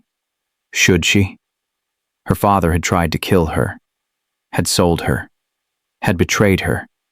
He deserved what was coming, but he was still her father. McKenna sank onto the couch, her mind racing. She had hours to decide, save the man who destroyed her, or let him burn. McKenna's phone buzzed at 3 a.m. Unknown number. She stared at the screen. Her thumb hovered over the message, then she opened it. We know you're a problem. Her blood went cold. No other text, no explanation, just those 5 words. McKenna sat up, her heart pounded. She should tell Alessandro, show him the message. But he was gone, left hours ago to deal with her father. She was alone. Another buzz, a photo this time. Her, walking through the penthouse lobby. Yesterday, the angle was from across the street. Someone had been watching. Her hands shook. A third message. You should have stayed invisible. McKenna's breath caught. She stood, moved to the window. The city stretched out below, dark, silent, too silent.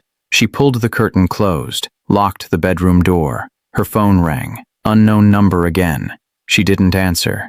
It rang again, and again. Finally, she picked up. Silence on the other end. Who is this? McKenna demanded, a voice, distorted, mechanical. The wrong sister survived. The line went dead. McKenna's stomach twisted. She grabbed her coat, her shoes. She needed to leave. Get out. Find Alessandro. But when she opened the bedroom door, 2 guards stood in the hallway. Mrs. Vital, where are you going? I need to see Alessandro. He's not available. Then take me to him. The guards exchanged glances. That's not possible right now. McKenna's pulse hammered. Why not? Security protocol. You're to stay in the penthouse until further notice. I just got a threat. The guard stiffened. What kind of threat? McKenna showed them the messages. One guard pulled out his radio. We need eyes on the perimeter, now. The other stepped closer to McKenna. Come with us. We're moving you to the safe room. I don't want the safe room. I want Alessandro. Ma'am. The window behind them exploded. Glass shattered everywhere. McKenna screamed. The guard grabbed her, pulled her down. Another shot. The second guard dropped.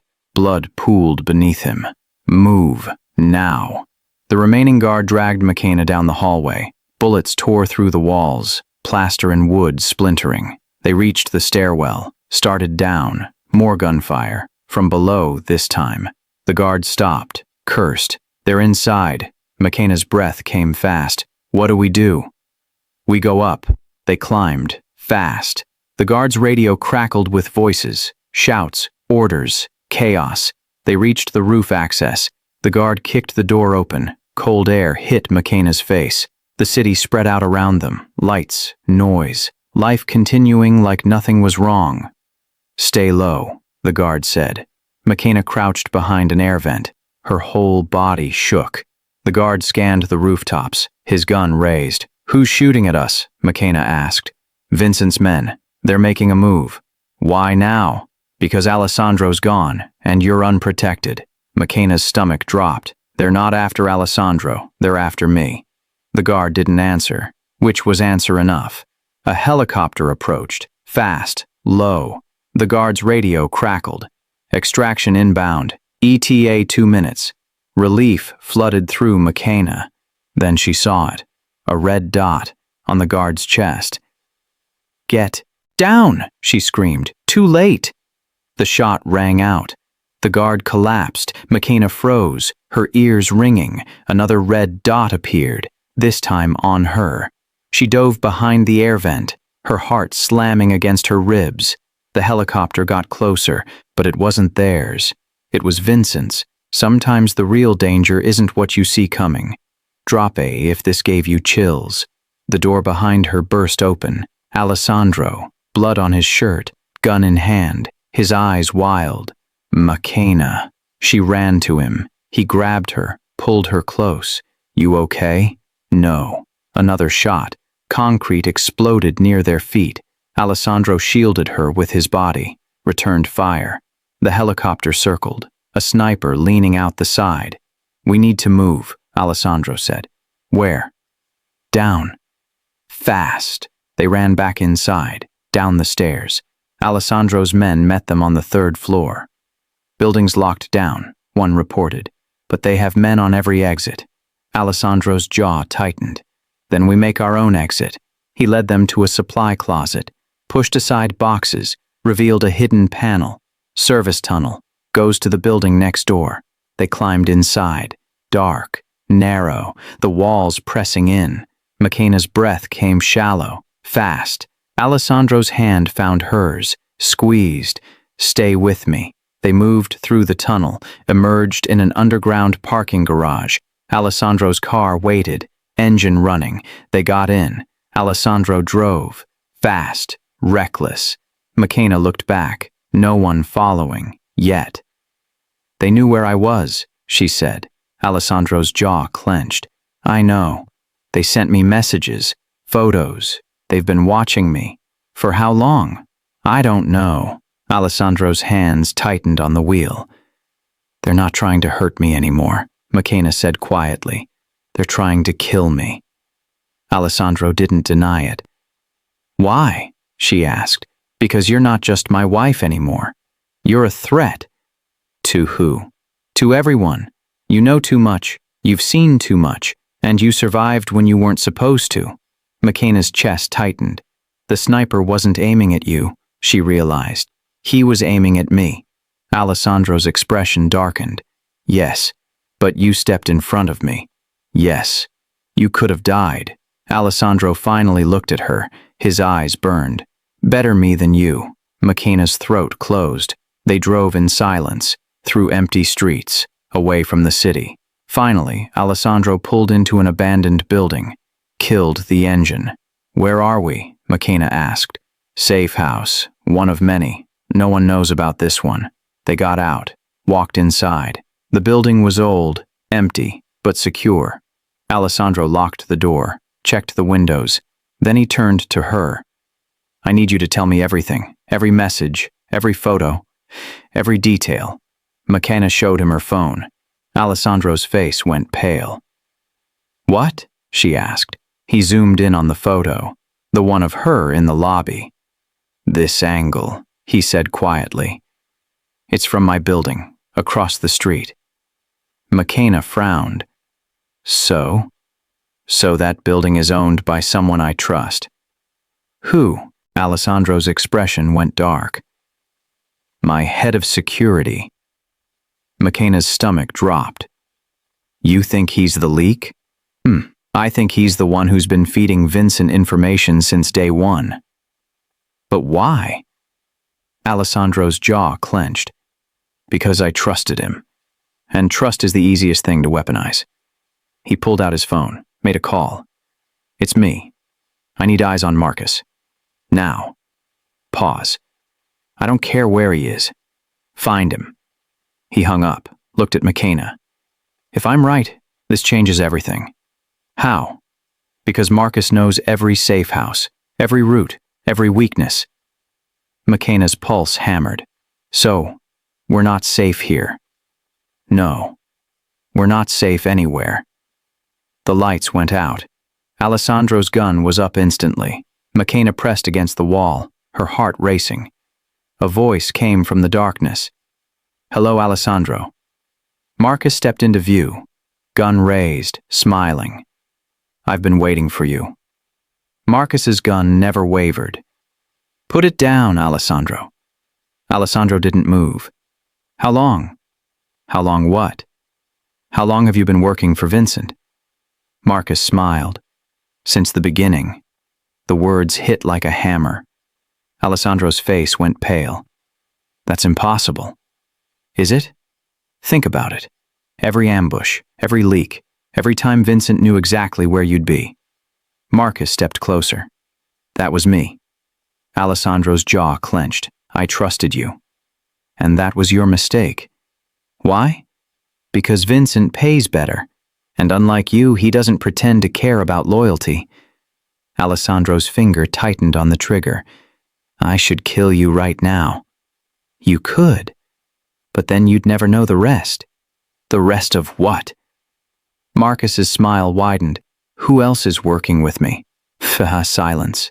Alessandro's eyes narrowed. You're lying. Am I? McKenna watched from the shadows. Her pulse hammered, her mind raced. Marcus was the leak, but he wasn't alone. She thought back. All the meetings, all the conversations, all the times people talked around her like she wasn't there. And then she remembered. It's not just him, McKenna said. Both men turned. Marcus's gun swung toward her. Stay quiet. No. Alessandro's eyes locked on hers. McKenna. He's not the only one, she continued, her voice steady, strong. There's someone else, someone higher up. Marcus's expression flickered, just for a second. She doesn't know anything, he said quickly. Doesn't she? McKenna stepped forward, into the light. Because I've been listening, for weeks, and when people think you're invisible, they say things they shouldn't. Alessandro lowered his gun slightly. What did you hear? McKenna's mind raced through the memories. Conversations in hallways, meetings in offices, voices she recognized, but faces she never saw. 3 weeks ago, she said, there was a meeting, in your office. 6 men. One of them mentioned a shipment. Dock 7. Tuesday night. Alessandro frowned. That shipment was intercepted. By Vincent's men, because someone told them exactly when and where. Marcus was in that meeting. So was someone else? Someone who left early? Someone who made a phone call right after? Alessandro's eyes narrowed. Who?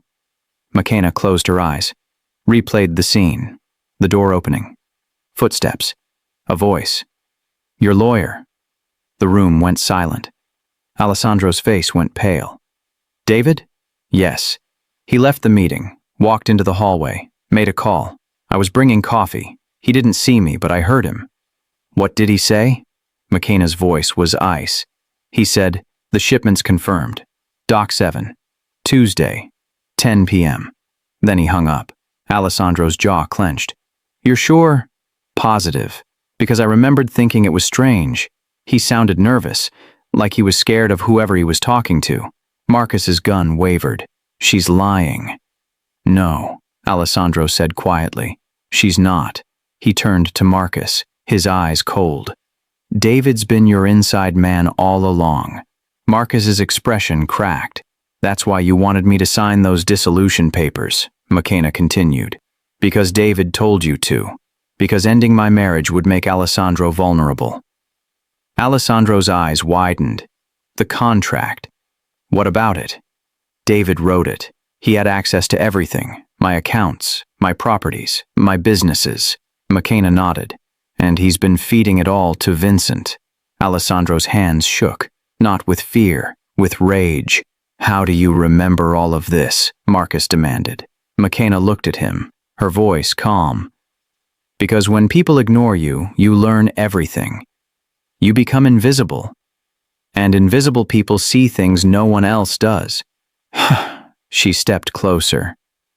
I know about the offshore accounts, the ones David set up 3 months ago. I saw the paperwork on his desk when I brought him coffee. Alessandro stared at her. What accounts? 7 accounts. All under shell companies. All transferring money out of your empire piece by piece. How much? 20 million so far. Alessandro's breath stopped. Marcus's gun dropped slightly. You can't prove any of this.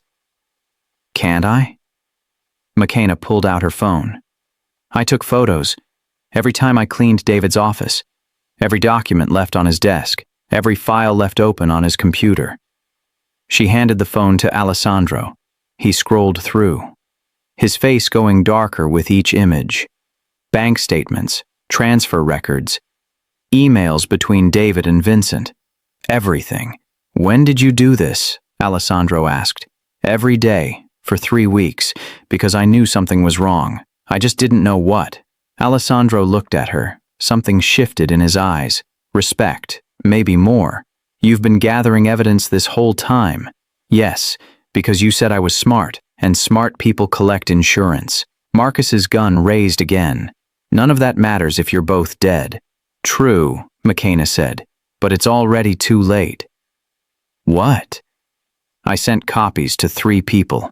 If I don't check in every 6 hours, they go public. Marcus's face went pale. You're bluffing.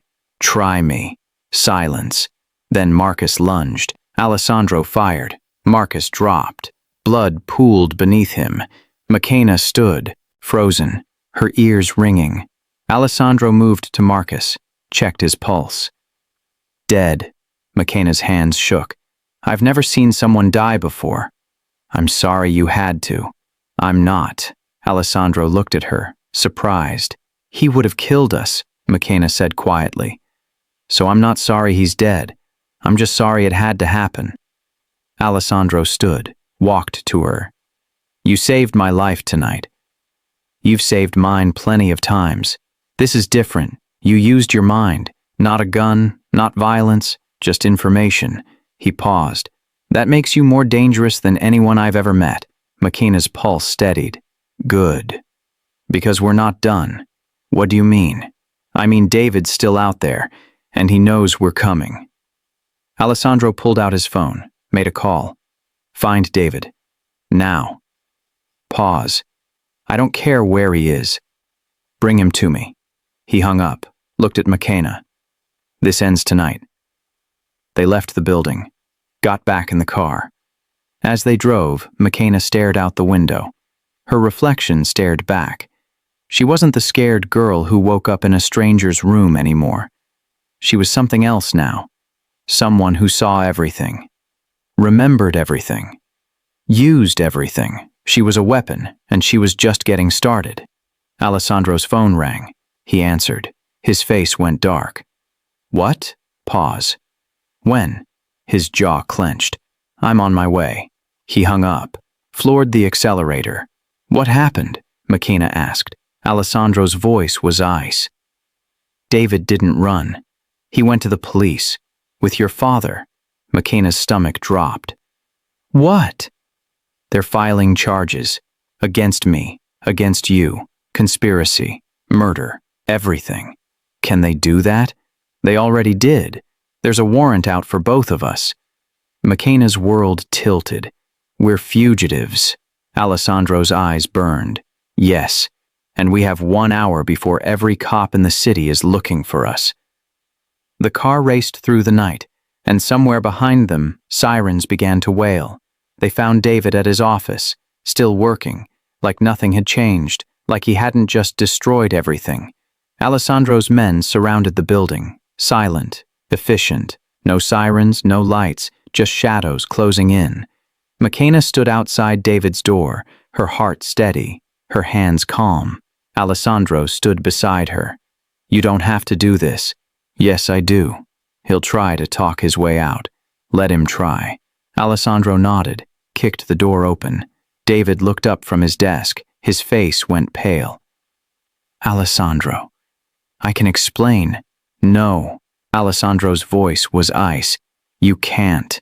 David's eyes darted to the window, the door, looking for escape. There was none.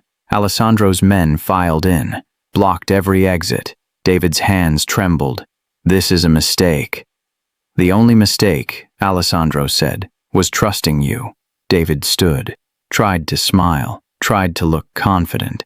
"You're not thinking clearly. The police are coming for us." "I know, because you told them to." David's smile faltered. "I had no choice." "Everyone has a choice." McKenna stepped forward. David's eyes locked on her. "And you," he said, his voice dripping with contempt. "The maid who thought she was a queen." McKenna didn't flinch. "I never wanted to be a queen. I just wanted to survive." "You were supposed to die." The words hung in the air. Alessandro's jaw clenched. "What did you say?" David's mask slipped. His expression went cold. "She was supposed to die that first night. Vincent's men were ready, but she woke up too early, ruined everything." McKenna's chest tightened. "You were part of it from the beginning." "Of course I was. Who do you think gave Katerina the drugs? Who do you think told her exactly which room to send you to?" McKenna's breath stopped. "You sent me upstairs." David smiled, cruel, triumphant. "Yes, room 47, Alessandro's suite. I knew he'd be at the meeting until midnight. Plenty of time for Vincent's men to move in, kill you. Frame Alessandro. But I woke up.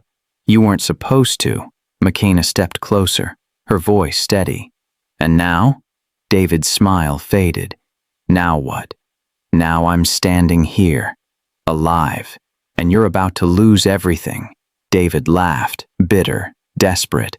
"You think you've won? The police are coming.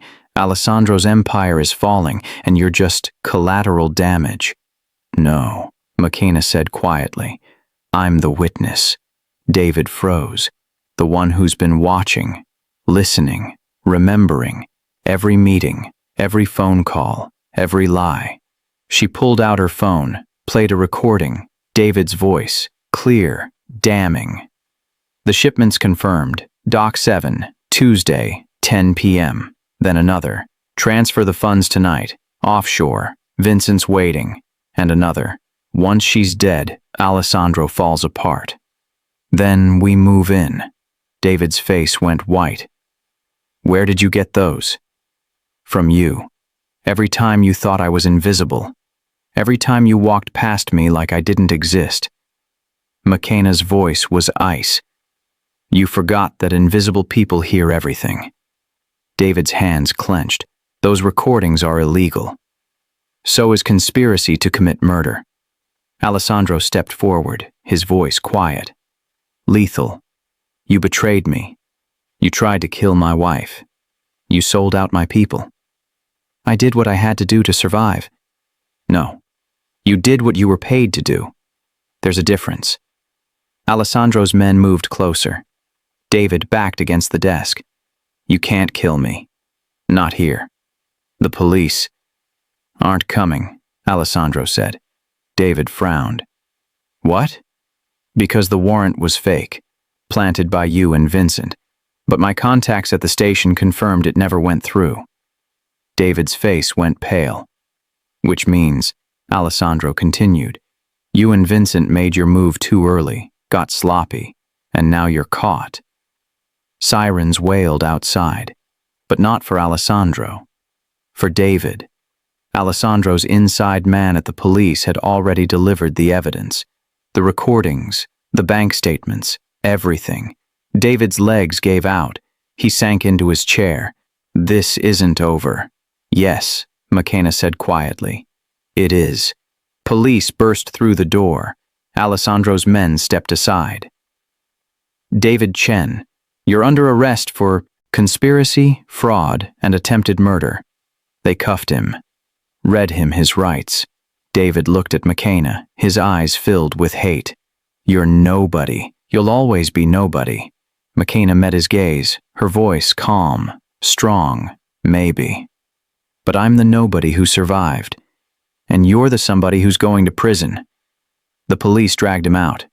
The room went silent. Alessandro turned to McKenna.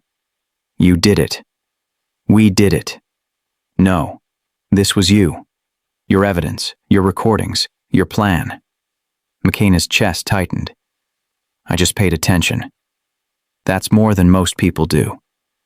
They stood in silence, the weight of everything settling over them. Justice doesn't always come loud. Sometimes it's quiet and devastating. Agree? Let me know below. What happens now? McKenna asked. Alessandro's phone buzzed. He checked it. His expression darkened. Vincent's still out there. But his inside men are gone. Which makes him more dangerous.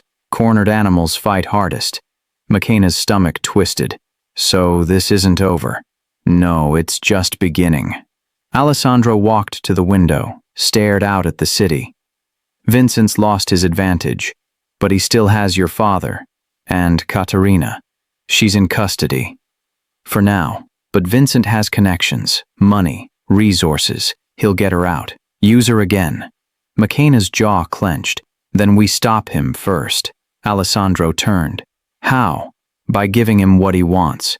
What does he want? McKenna's eyes burned. Me. Alessandro's expression went cold. No. Alessandro, no. I'm not using you as bait. You're not using me. I'm offering. It's too dangerous. Everything's dangerous, but this ends if we control the situation. Alessandro stared at her, silent. Then his phone rang. Unknown number. He answered. Put it on speaker. Vincent's voice filled the room. Alessandro, I hope you enjoyed your small victory. It wasn't small. Perhaps, but you're still missing something. What? Your father-in-law. He's with me, and he has a very interesting story to tell. McKenna's breath stopped. What do you want? Alessandro demanded. A trade. Him for her. No deal. Then he dies, and I send his body to every news station in the city, along with proof that you murdered him. McKenna stepped forward. Where and when? Alessandro's eyes widened. McKenna, tomorrow night, Pier 9, midnight. She comes alone, or he dies. The line went dead. Alessandro turned to her. You're not going. Yes, I am.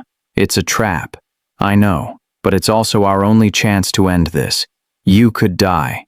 So could you. So could everyone. But if I don't go, Vincent wins. Alessandro's hands clenched. I won't let you walk into your own execution. Then don't. Come with me. Plan around me. Use me the way I'm asking to be used." Alessandro stared at her, conflict raging in his eyes. Then he nodded. "Fine, but we do this my way." Agreed. They had 24 hours to plan. 24 hours before McKenna walked into a trap and either came out alive or didn't come out at all. The story broke at dawn. Mafia boss forces Maid into marriage. Alessandro Vital, billionaire or monster. Young woman trapped in deadly empire. Every news channel, every website, every social media platform. McKenna's face was everywhere. Alessandro stood in his office, watching the screens, his jaw tight, his eyes dark. "Vincent leaked it," his advisor said. "Photos, documents, everything." "How bad?" The advisor handed him a tablet. Video footage. McKenna entering Alessandro's building the night of the wedding, looking dazed, confused. Another clip. Alessandro's men surrounding her, guarding her. The narrative was clear. Evil billionaire, innocent victim, forced marriage. "The press is calling for your arrest," the advisor said. "Let them." "Alessandro." "I said let them." The advisor's voice dropped. "You need to distance yourself. Make a statement. Say she was part of a business arrangement, that it's over now." "No. If you don't, you lose everything." Alessandro's eyes burned. "I'm not throwing her away to save my reputation." "Then you'll lose both." "So be it." The advisor stepped closer, his voice urgent. "Listen to me. The board is calling for an emergency meeting. Your investors are pulling out. The police are reviewing every case you've ever touched." "I know." "Then you know you have one option. Let him fall." "Let who fall?" "Her. McKenna. Say she manipulated you, trapped you, make her the villain."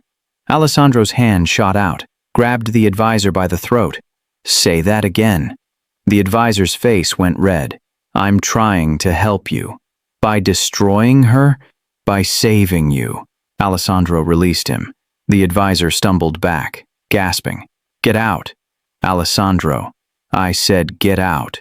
The advisor left. The door slammed. Alessandro stared at the screens. McKenna's face on everyone. Comments scrolling. "She's lying." Gold digger. He probably paid her off. She knew what she was doing. The world had already decided. She was guilty, and there was nothing Alessandro could do to change it, or so he thought. McKenna walked into the office, dressed in black, hair pulled back, no makeup, no jewelry. She looked like herself.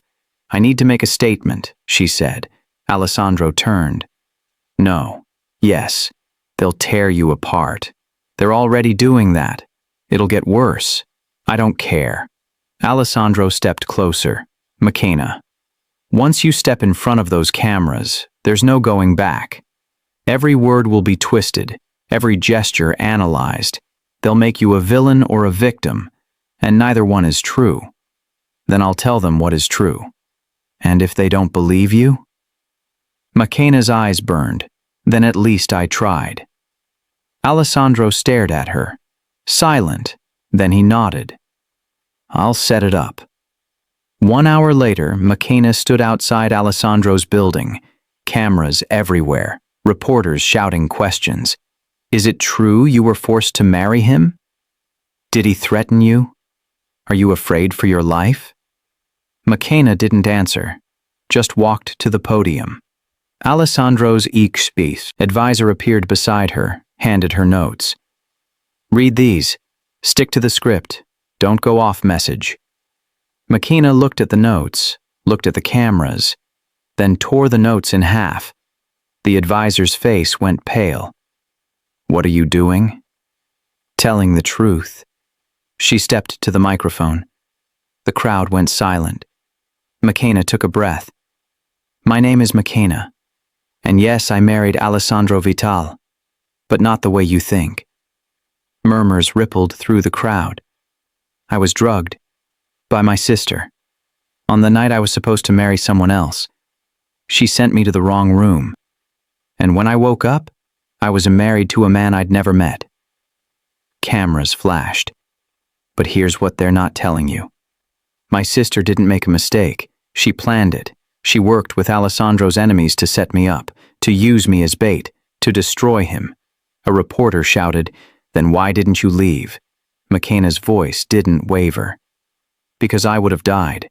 Alessandro's enemies wanted me dead. My own father wanted me gone. I had nowhere to go, no one to trust. So he kept you prisoner? No, he kept me alive. The crowd erupted, questions flying. McKenna raised her hand. Silence fell. I'm not asking you to like Alessandro. I'm not asking you to forgive him, but I am asking you to see me. Not as a victim, not as a pawn, but as a person who survived. Her voice cracked, but she didn't stop. I've been invisible my whole life, a maid, a shadow, someone people walked past without noticing. And when I finally became visible, everyone decided who I was before I could say a word. She paused. So, I'm saying it now. I'm not a victim. I'm a survivor, and I'm done being silent. The crowd went quiet. Then one camera flashed, then another, then 100. McKenna stepped back from the microphone. The advisor grabbed her arm. You just made everything worse. No, Alessandro said, appearing beside her. She just made it real. They walked inside, the crowd still shouting behind them. In the elevator, McKenna's legs finally gave out. Alessandro caught her. You okay? No. You did good. Did I? Alessandro pulled out his phone, showed her the screen. Social media was exploding. It's believe McKenna. She's speaking truth. Finally, someone tells it like it is. The narrative was shifting. Not everyone believed her, but enough did. It's working, Alessandro said. McKenna stared at the screen, her hands shaking. What happens now? Alessandro's phone rang. He answered. His face went dark. When? Pause. I'm on my way. He hung up, looked at McKenna. Your father. He's holding a press conference, right now. McKenna's stomach dropped. They rushed to the conference room, turned on the TV. Her father stood at a podium, flanked by lawyers. My daughter is lying, he said, his voice steady, cold. She knew exactly what she was doing. She wanted money, power, and she seduced Alessandro Vital to get it. McKenna's breath stopped. I have proof. Documents, photos, messages between her and Vincent Marco. Planning this entire scheme. He held up papers. She's not a victim. She's a criminal. And I'm here to make sure justice is served. The screen went black. McKenna stood frozen. Her father had just destroyed her, in front of the entire world. Alessandro's jaw clenched. He's lying. I know, but they'll believe him. Not if we prove he's working with Vincent. How? Alessandro pulled out his phone, made a call. It's me. I need everything on McKenna's father. Bank records, phone logs, everything. He hung up, looked at her. We have 6 hours before his story goes viral. 6 hours to prove he's the real criminal. McKenna's hands clenched. Then let's get to work. They spent the next 5 hours digging. Records, calls, transactions. And then they found it. A payment from Vincent to her father. $2 million. Transferred the day after McKenna's wedding. He sold you out, Alessandro said. McKenna stared at the screen. For $2 million. Yes, she should have been devastated, broken, but all she felt was cold. Release it. Are you sure? Yes. Let the world see who he really is. Alessandro sent the files to every news outlet. Within an hour, the story exploded. Father takes bribe to betray daughter. Family betrayal in mafia scandal. Her father's face was everywhere now, and not in a good way. McKenna watched the screens, emotionless. It's done, Alessandro said. Is it? Your father's finished. Vincent's losing allies. We're winning. McKenna turned to him. Then why doesn't it feel like winning? Before Alessandro could answer, his phone rang. Vincent's voice came through. Calm. Cold. Nice move, but you forgot something. What? I still have leverage. Not anymore. Vincent laughed. Check your security feed. Camera 7. Alessandro pulled it up. The screen showed Katerina, not in custody, free, standing beside Vincent, holding a gun to someone's head, Alessandro's head of legal. You have 12 hours, Vincent said. Bring McKenna to Pier 9, or I start killing everyone you care about, one by one. The line went dead. McKenna's world tilted. He has her, she whispered. I know. We have to go. It's a trap. I don't care. Alessandro looked at her, his eyes burning. Neither do I.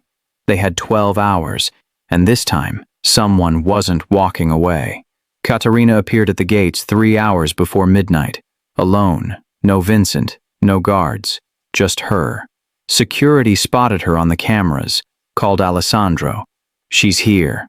Alessandro and McKenna were in the war room, planning, preparing. Who? Alessandro asked. Her sister. McKenna's head snapped up. Alessandro looked at her. Do you want to see her? McKenna's jaw clenched. Yes. They walked to the gate. Katerina stood on the other side, rain soaking her hair, her clothes torn, her face bruised. She looked broken. McKenna, she called out, her voice cracking. Please! McKenna stopped 10 feet from the gate, didn't speak. Katerina pressed against the bars. I need your help. Silence. Please. They're going to kill me. Who? Vincent. His men. They found out I was talking to the police. They think I betrayed them. McKenna's expression didn't change. Did you? Katerina's eyes filled with tears. I had to. They were going to kill me anyway. So you ran again. I had no choice. McKenna stepped closer, her voice cold. You always have a choice. You just choose yourself every time. Katerina's hands gripped the bars. I'm your sister. You were my sister.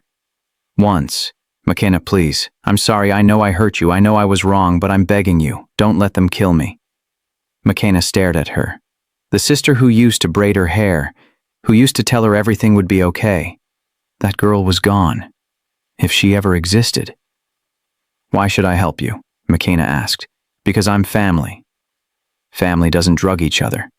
Family doesn't sell each other out. Family doesn't leave each other to die. Katerina's face crumpled. I was scared. So was I. But I didn't betray everyone who trusted me. You don't understand. Then make me understand. Katerina's voice broke. I was supposed to marry Alessandro, but I didn't want to. So Vincent offered me a way out, money, freedom, a new life. And all you had to do was sacrifice me. I thought you'd be okay. I thought he'd just let you go. McKenna laughed, bitter, cold. You thought a mafia boss would just let a witness walk away? You thought there'd be no consequences? I didn't think. Exactly, you didn't think. You just ran, like you always do. Katerina sank to her knees, rain pouring down. I know I'm a coward. I know I'm selfish. But I'm still your sister. And I need you. McKenna looked down at her. No pity. No anger. Just emptiness. You used me, McKenna said quietly. I know. You drugged me. Sent me to that room. Left me to die. I know. And now you want me to save you. Katerina looked up, hope flickering in her eyes. Yes. McKenna crouched down, eye level with her sister. No. The hope died. What? I said no. I'm not helping you. Katerina's hands reached through the bars. You can't mean that. Yes, I can. I'll die. Then die. Katerina's breath stopped. You don't mean that. I do. Because you made your choice. You chose Vincent. You chose money. You chose yourself. And now you have to live with it. Tears streamed down Katerina's face. Please, I'm begging you. You begged me to trust you once, and look where that got me. McKenna stood, turned to Alessandro. Close the gates. Alessandro's men moved forward. Katerina screamed, McKenna, no, please! I'm your sister. McKenna stopped, looked back one last time, No, you're not. The gates closed. Katerina's screams echoed, then faded. McKenna walked back to the building, her chest tight, her hands shaking. Alessandro followed, silent. Inside, McKenna finally stopped, pressed her hands against the wall. I just sentenced my sister to death. You didn't. She did that herself. It doesn't feel that way. Alessandro stepped closer. You gave her a chance. She threw it away, just like she threw you away. McKenna's eyes burned. Why doesn't that make it hurt less? Because you're human. And humans feel, even when they shouldn't. Forgiveness is powerful, but so is walking away. Which takes more strength? Tell me what you think. McKenna turned, looked at Alessandro. Did I do the right thing? Yes. How do you know? Because if you'd helped her, she would have done it again. To you. To someone else. She doesn't change. She just survives. McKenna's throat tightened. Like me. No, not like you. You survive with honor. She survives by destroying everyone around her. Silence stretched. Then McKenna's phone buzzed. Unknown number. She opened it. A photo. Katerina. Captured by Vincent's men. Blood on her face. And a message. You had your chance. Now she's mine. McKenna's stomach twisted. He has her. Alessandro looked at the screen. Good. Good. Yes? Because now we know where Vincent is.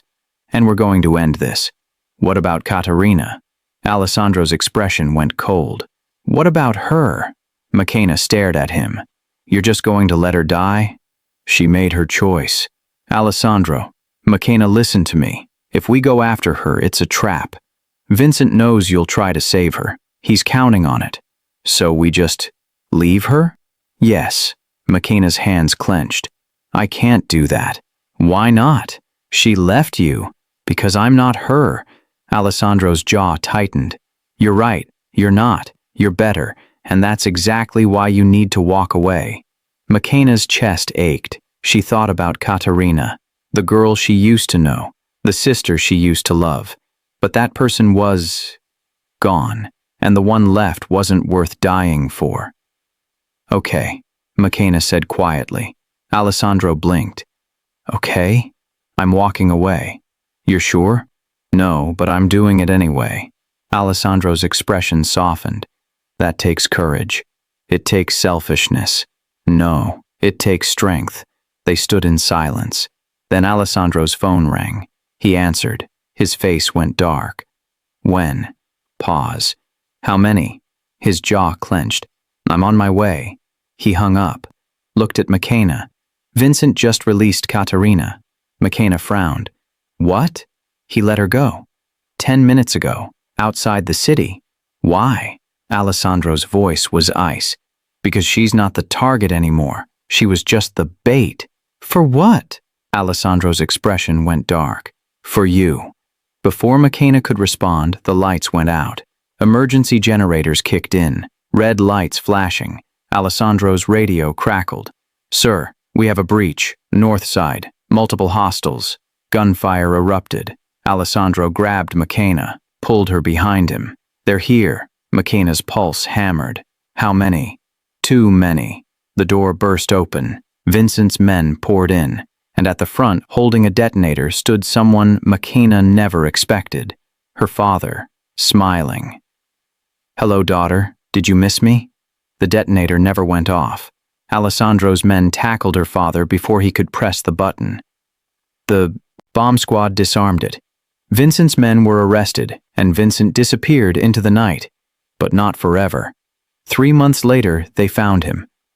Hiding in a warehouse across the border. Alessandro's team moved in. No witnesses, no survivors. Vincent Marco was gone, and with him, the last threat to McKenna's life. She stood in Alessandro's office, looking out at the city, the skyline she'd once cleaned windows in. Now she owned part of it. Are you ready? Alessandro asked. McKenna turned, dressed in black, hair pulled back, diamond ring on her finger, not the one from her wedding, a new one she'd chosen. Yes, they walked to the conference room. the same one where McKenna had first sat at the table, where men had questioned her presence. Now she walked in first. The room fell silent. 10 men, powerful, dangerous, all of them watching her. Alessandro entered behind her, didn't sit at the head of the table. He sat beside her, and McKenna took the seat across from him. Equal. One man leaned forward, the older one, the one who'd challenged her before. Mrs. Vital, good to see you again. Mr. Santos, likewise. His eyes narrowed. I hear congratulations are in order. For what? Your new position. Head of Intelligence. McKenna smiled. Small, controlled. I prefer to think of it as Chief Information Officer. Santos's lips twitched. Of course. Another man spoke, younger, cocky. With all due respect, what qualifies you for that position? McKenna met his eyes, didn't blink. I know where you were last Tuesday, who you met with, and what you discussed. The man's face went pale. The meeting wasn't sanctioned, McKenna continued, but I'm willing to overlook it. This time. The man sank back into his chair. Alessandro's voice cut through the tension. McKenna has proven herself. Repeatedly. She's earned her seat at this table. And if we disagree? Santos asked. McKenna answered before Alessandro could. Then you're free to leave, but the information I have stays with me, and you lose access to it. Santos studied her, then smiled. Smart. I like it. He raised his glass. Water, not champagne. To Mrs. Vital, may she continue to surprise us. The others raised their glasses, some reluctantly, some with genuine respect. McKenna raised hers, met each of their eyes.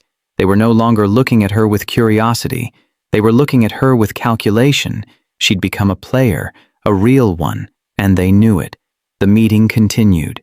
Discussions of territories, shipments, deals. McKenna listened, contributed, corrected when necessary. No one questioned her. When it ended, the men filed out, one by one. Santos paused at the door, looked back. You've changed everything, you know. McKenna tilted her head. How so? Alessandro was untouchable before. Cold, calculated, a machine. He paused. But you made him human, and that makes him dangerous in a different way. Is that a compliment? Santos smiled. It's an observation, and a warning, because now, people will come for you to hurt him, and they'll come for him to hurt you. Let them try. Santos's smile widened. Yes. I believe you mean that. He left. The room emptied. Alessandro stood, walked to the window. McKenna joined him. You did well, he said. So did you. I didn't do anything. Exactly. You let me lead. That says more than words. Alessandro turned to her, his eyes soft. You've earned it, have I? Yes. You've survived assassination attempts, betrayal, public scandal, and you're still standing. So are you. Because of you. McKenna's chest tightened. We survived together. Alessandro's hand found hers, their fingers intertwined. Yes, we did. They stood in silence, the city stretching out below them. A knock on the door broke the moment. A server entered, carrying a tray, 2 glasses of champagne. Compliments of Mr. Santos, the server said. Alessandro took 1 glass, offered the other to McKenna. She stared at it, the bubbles rising, slow, perfect, just like the night her sister had handed her that drink. The night everything changed. McKenna shook her head. No, thank you. The server blinked. Ma'am?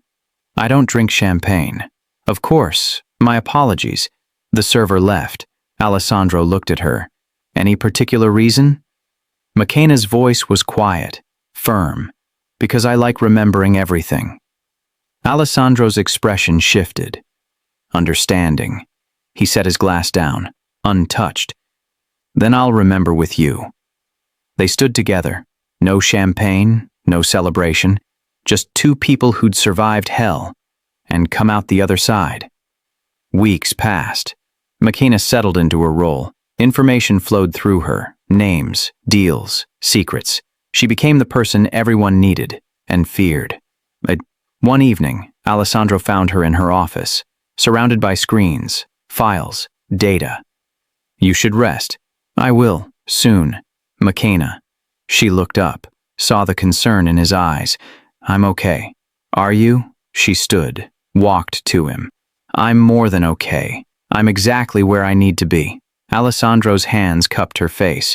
"You've become formidable. Is that a problem?" "No, it's remarkable." He kissed her, soft, deep. When they pulled apart, McKenna smiled. "I was a maid once, remember? You were never just a maid.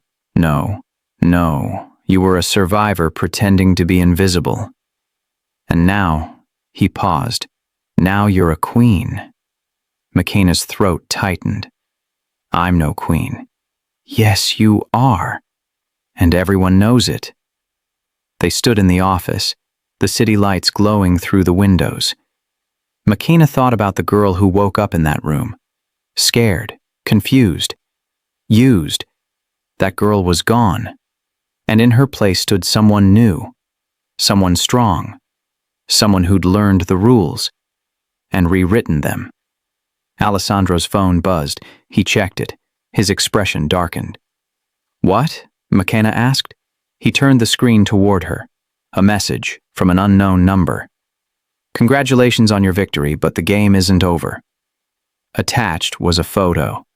Katerina, alive, standing in an airport, boarding a plane, and beside her, holding her hand, was someone McKenna recognized. David's brother, another lawyer, another inside man. "She's back," McKenna whispered. Alessandro's jaw clenched. "Yes, and she's not alone." "No." McKenna's hands clenched. She'd walked away from her sister, let her go, thought it was over, but it wasn't. Katerina was building an army, and this time she wasn't running. She was coming back, for revenge. McKenna looked at Alessandro, her voice steady. "Let her come." "McKenna, I said let her come, because this time I'm ready." Alessandro stared at her, then nodded. "Then we prepare." They walked out of the office together. The war wasn't over, it was just beginning. And McKenna wasn't the scared girl anymore. She was the queen. And queens didn't run. They conquered. 6 months later, McKenna returned to the hotel. The same one where it all began. She stood in the lobby. Different now. Not in a maid's uniform, in a black dress, designer heels, diamond earrings. She looked like she belonged. The staff nodded as she passed, respectful, maybe a little fearful. They knew who she was now. Mrs. Alessandro Vital. She took the elevator, pressed 47, the same floor, the same hallway. Her heart didn't race like it used to. Her hands didn't shake. She walked down the corridor, stopped outside the suite. Room 47. The door that changed everything. McKenna stared at it, her reflection in the polished wood. She remembered that night. The confusion, the pain, the fear, waking up in a stranger's bed, married to a man she didn't know. It should have destroyed her, but it didn't. She pulled out a key card. Alessandro had bought the suite, kept it exactly as it was. "In case you ever want to go back," he'd said. She swiped the card. The door clicked open. Inside, nothing had changed. Same white sheets, same gold trim, same floor-to-ceiling windows overlooking the city. But everything felt different. McKenna walked to the bed, ran her hand over the silk sheets. This is where it started, where the wrong woman woke up in the wrong room. Or was it? She moved to the window. The city stretched out below, lights glowing, life continuing. Somewhere down there, people were making mistakes, taking wrong turns, walking into wrong rooms, and some of those mistakes would destroy them, but some would save them. McKenna pulled out her phone, scrolled through the messages. Business deals, meetings, intelligence reports. She was no longer invisible. She was essential. A knock on the door pulled her from her thoughts. Alessandro entered, still in his suit, tired but steady. "I thought I'd find you here." Did you? Yes, it's been 6 months. I figured you'd come back eventually. McKenna turned to him. Why? To see if it still haunts you. Does it haunt you? Alessandro walked to her, stood beside her at the window. No, because that night gave me you. McKenna's chest tightened. It almost killed me. But it didn't. It made you. Silence stretched. I've been thinking, McKenna said quietly. About what? About that night. About everything that happened. And I realized something. What? She turned to face him. Her eyes clear. Strong. I didn't enter the wrong room. Alessandro frowned. What do you mean? Everyone keeps saying it was a mistake. Wrong woman, wrong room, wrong time. She paused. But what if it wasn't wrong? What if it was exactly right? Alessandro's expression shifted. How? Because if I hadn't walked through that door, I'd still be a maid. Invisible, forgotten, used by everyone around me. Her voice steadied. But I did walk through that door. And yes, it was hell, but it was also freedom. Freedom? From being nothing. From being no one. McKenna stepped closer. That night, the world thought it was getting rid of me.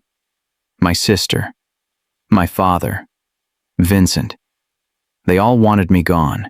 She smiled, cold, powerful. But the world let the wrong woman survive. Alessandro stared at her. Something flickered in his eyes. Pride. Maybe fear. And now? McKenna's voice was ice. Now they're going to regret it. This story started with a mistake. But some mistakes change everything. Share this if it changed something in you too. Alessandro's phone buzzed. He checked it. His jaw tightened. What? McKenna asked. Katerina, she's in the city. Where? Here. This hotel. McKenna's pulse hammered. What room? Alessandro's eyes locked on hers. 47. The same room. The same suite. McKenna's hands clenched. She's trying to recreate it. Or finish what she started. They moved fast, down the hallway. Alessandro's men already in position. But when they reached the door, it was open, empty. No Katerina, no trap. Just a note on the bed. McKenna picked it up. Read it. You survived. Congratulations. But survival isn't winning. And I'm not done yet. The note fell from her hands. Alessandro's voice was dark. She's playing games. No, she's declaring war. Then we end it. McKenna looked around the room. The same room where she'd woken up. Scared. Confused. But she wasn't that girl anymore. Yes, she said quietly. We end it. They left the suite. The door closing behind them. As they walked down the hallway, McKenna felt something shift. This wasn't just about survival anymore. It was about power, control, victory. Katerina wanted to destroy her. But McKenna had learned something her sister never understood. The world didn't care who you were. It cared who you became. And McKenna had become something her sister could never be. Unstoppable. They reached the lobby, stepped outside into the night. A black car waited, Alessandro's men standing guard. But as McKenna moved toward it, she stopped, turned back, looked up at the hotel, at room 47, the wrong room, or the right one. She'd never know for sure, but it didn't matter anymore, because that room didn't define her. She defined it. Alessandro's voice called out, McKenna, we need to go. She turned, walked toward him. But before she reached the car, her phone buzzed. Unknown number. She opened it. A photo. Katerina. Standing in front of Alessandro's building, and a message. You took everything from me. Now I take everything from you. Starting with him. McKenna's blood went cold. She looked at Alessandro. He was on his phone, distracted. Alessandro. He looked up. The shot rang out. Time slowed. Alessandro's body jerked. He fell.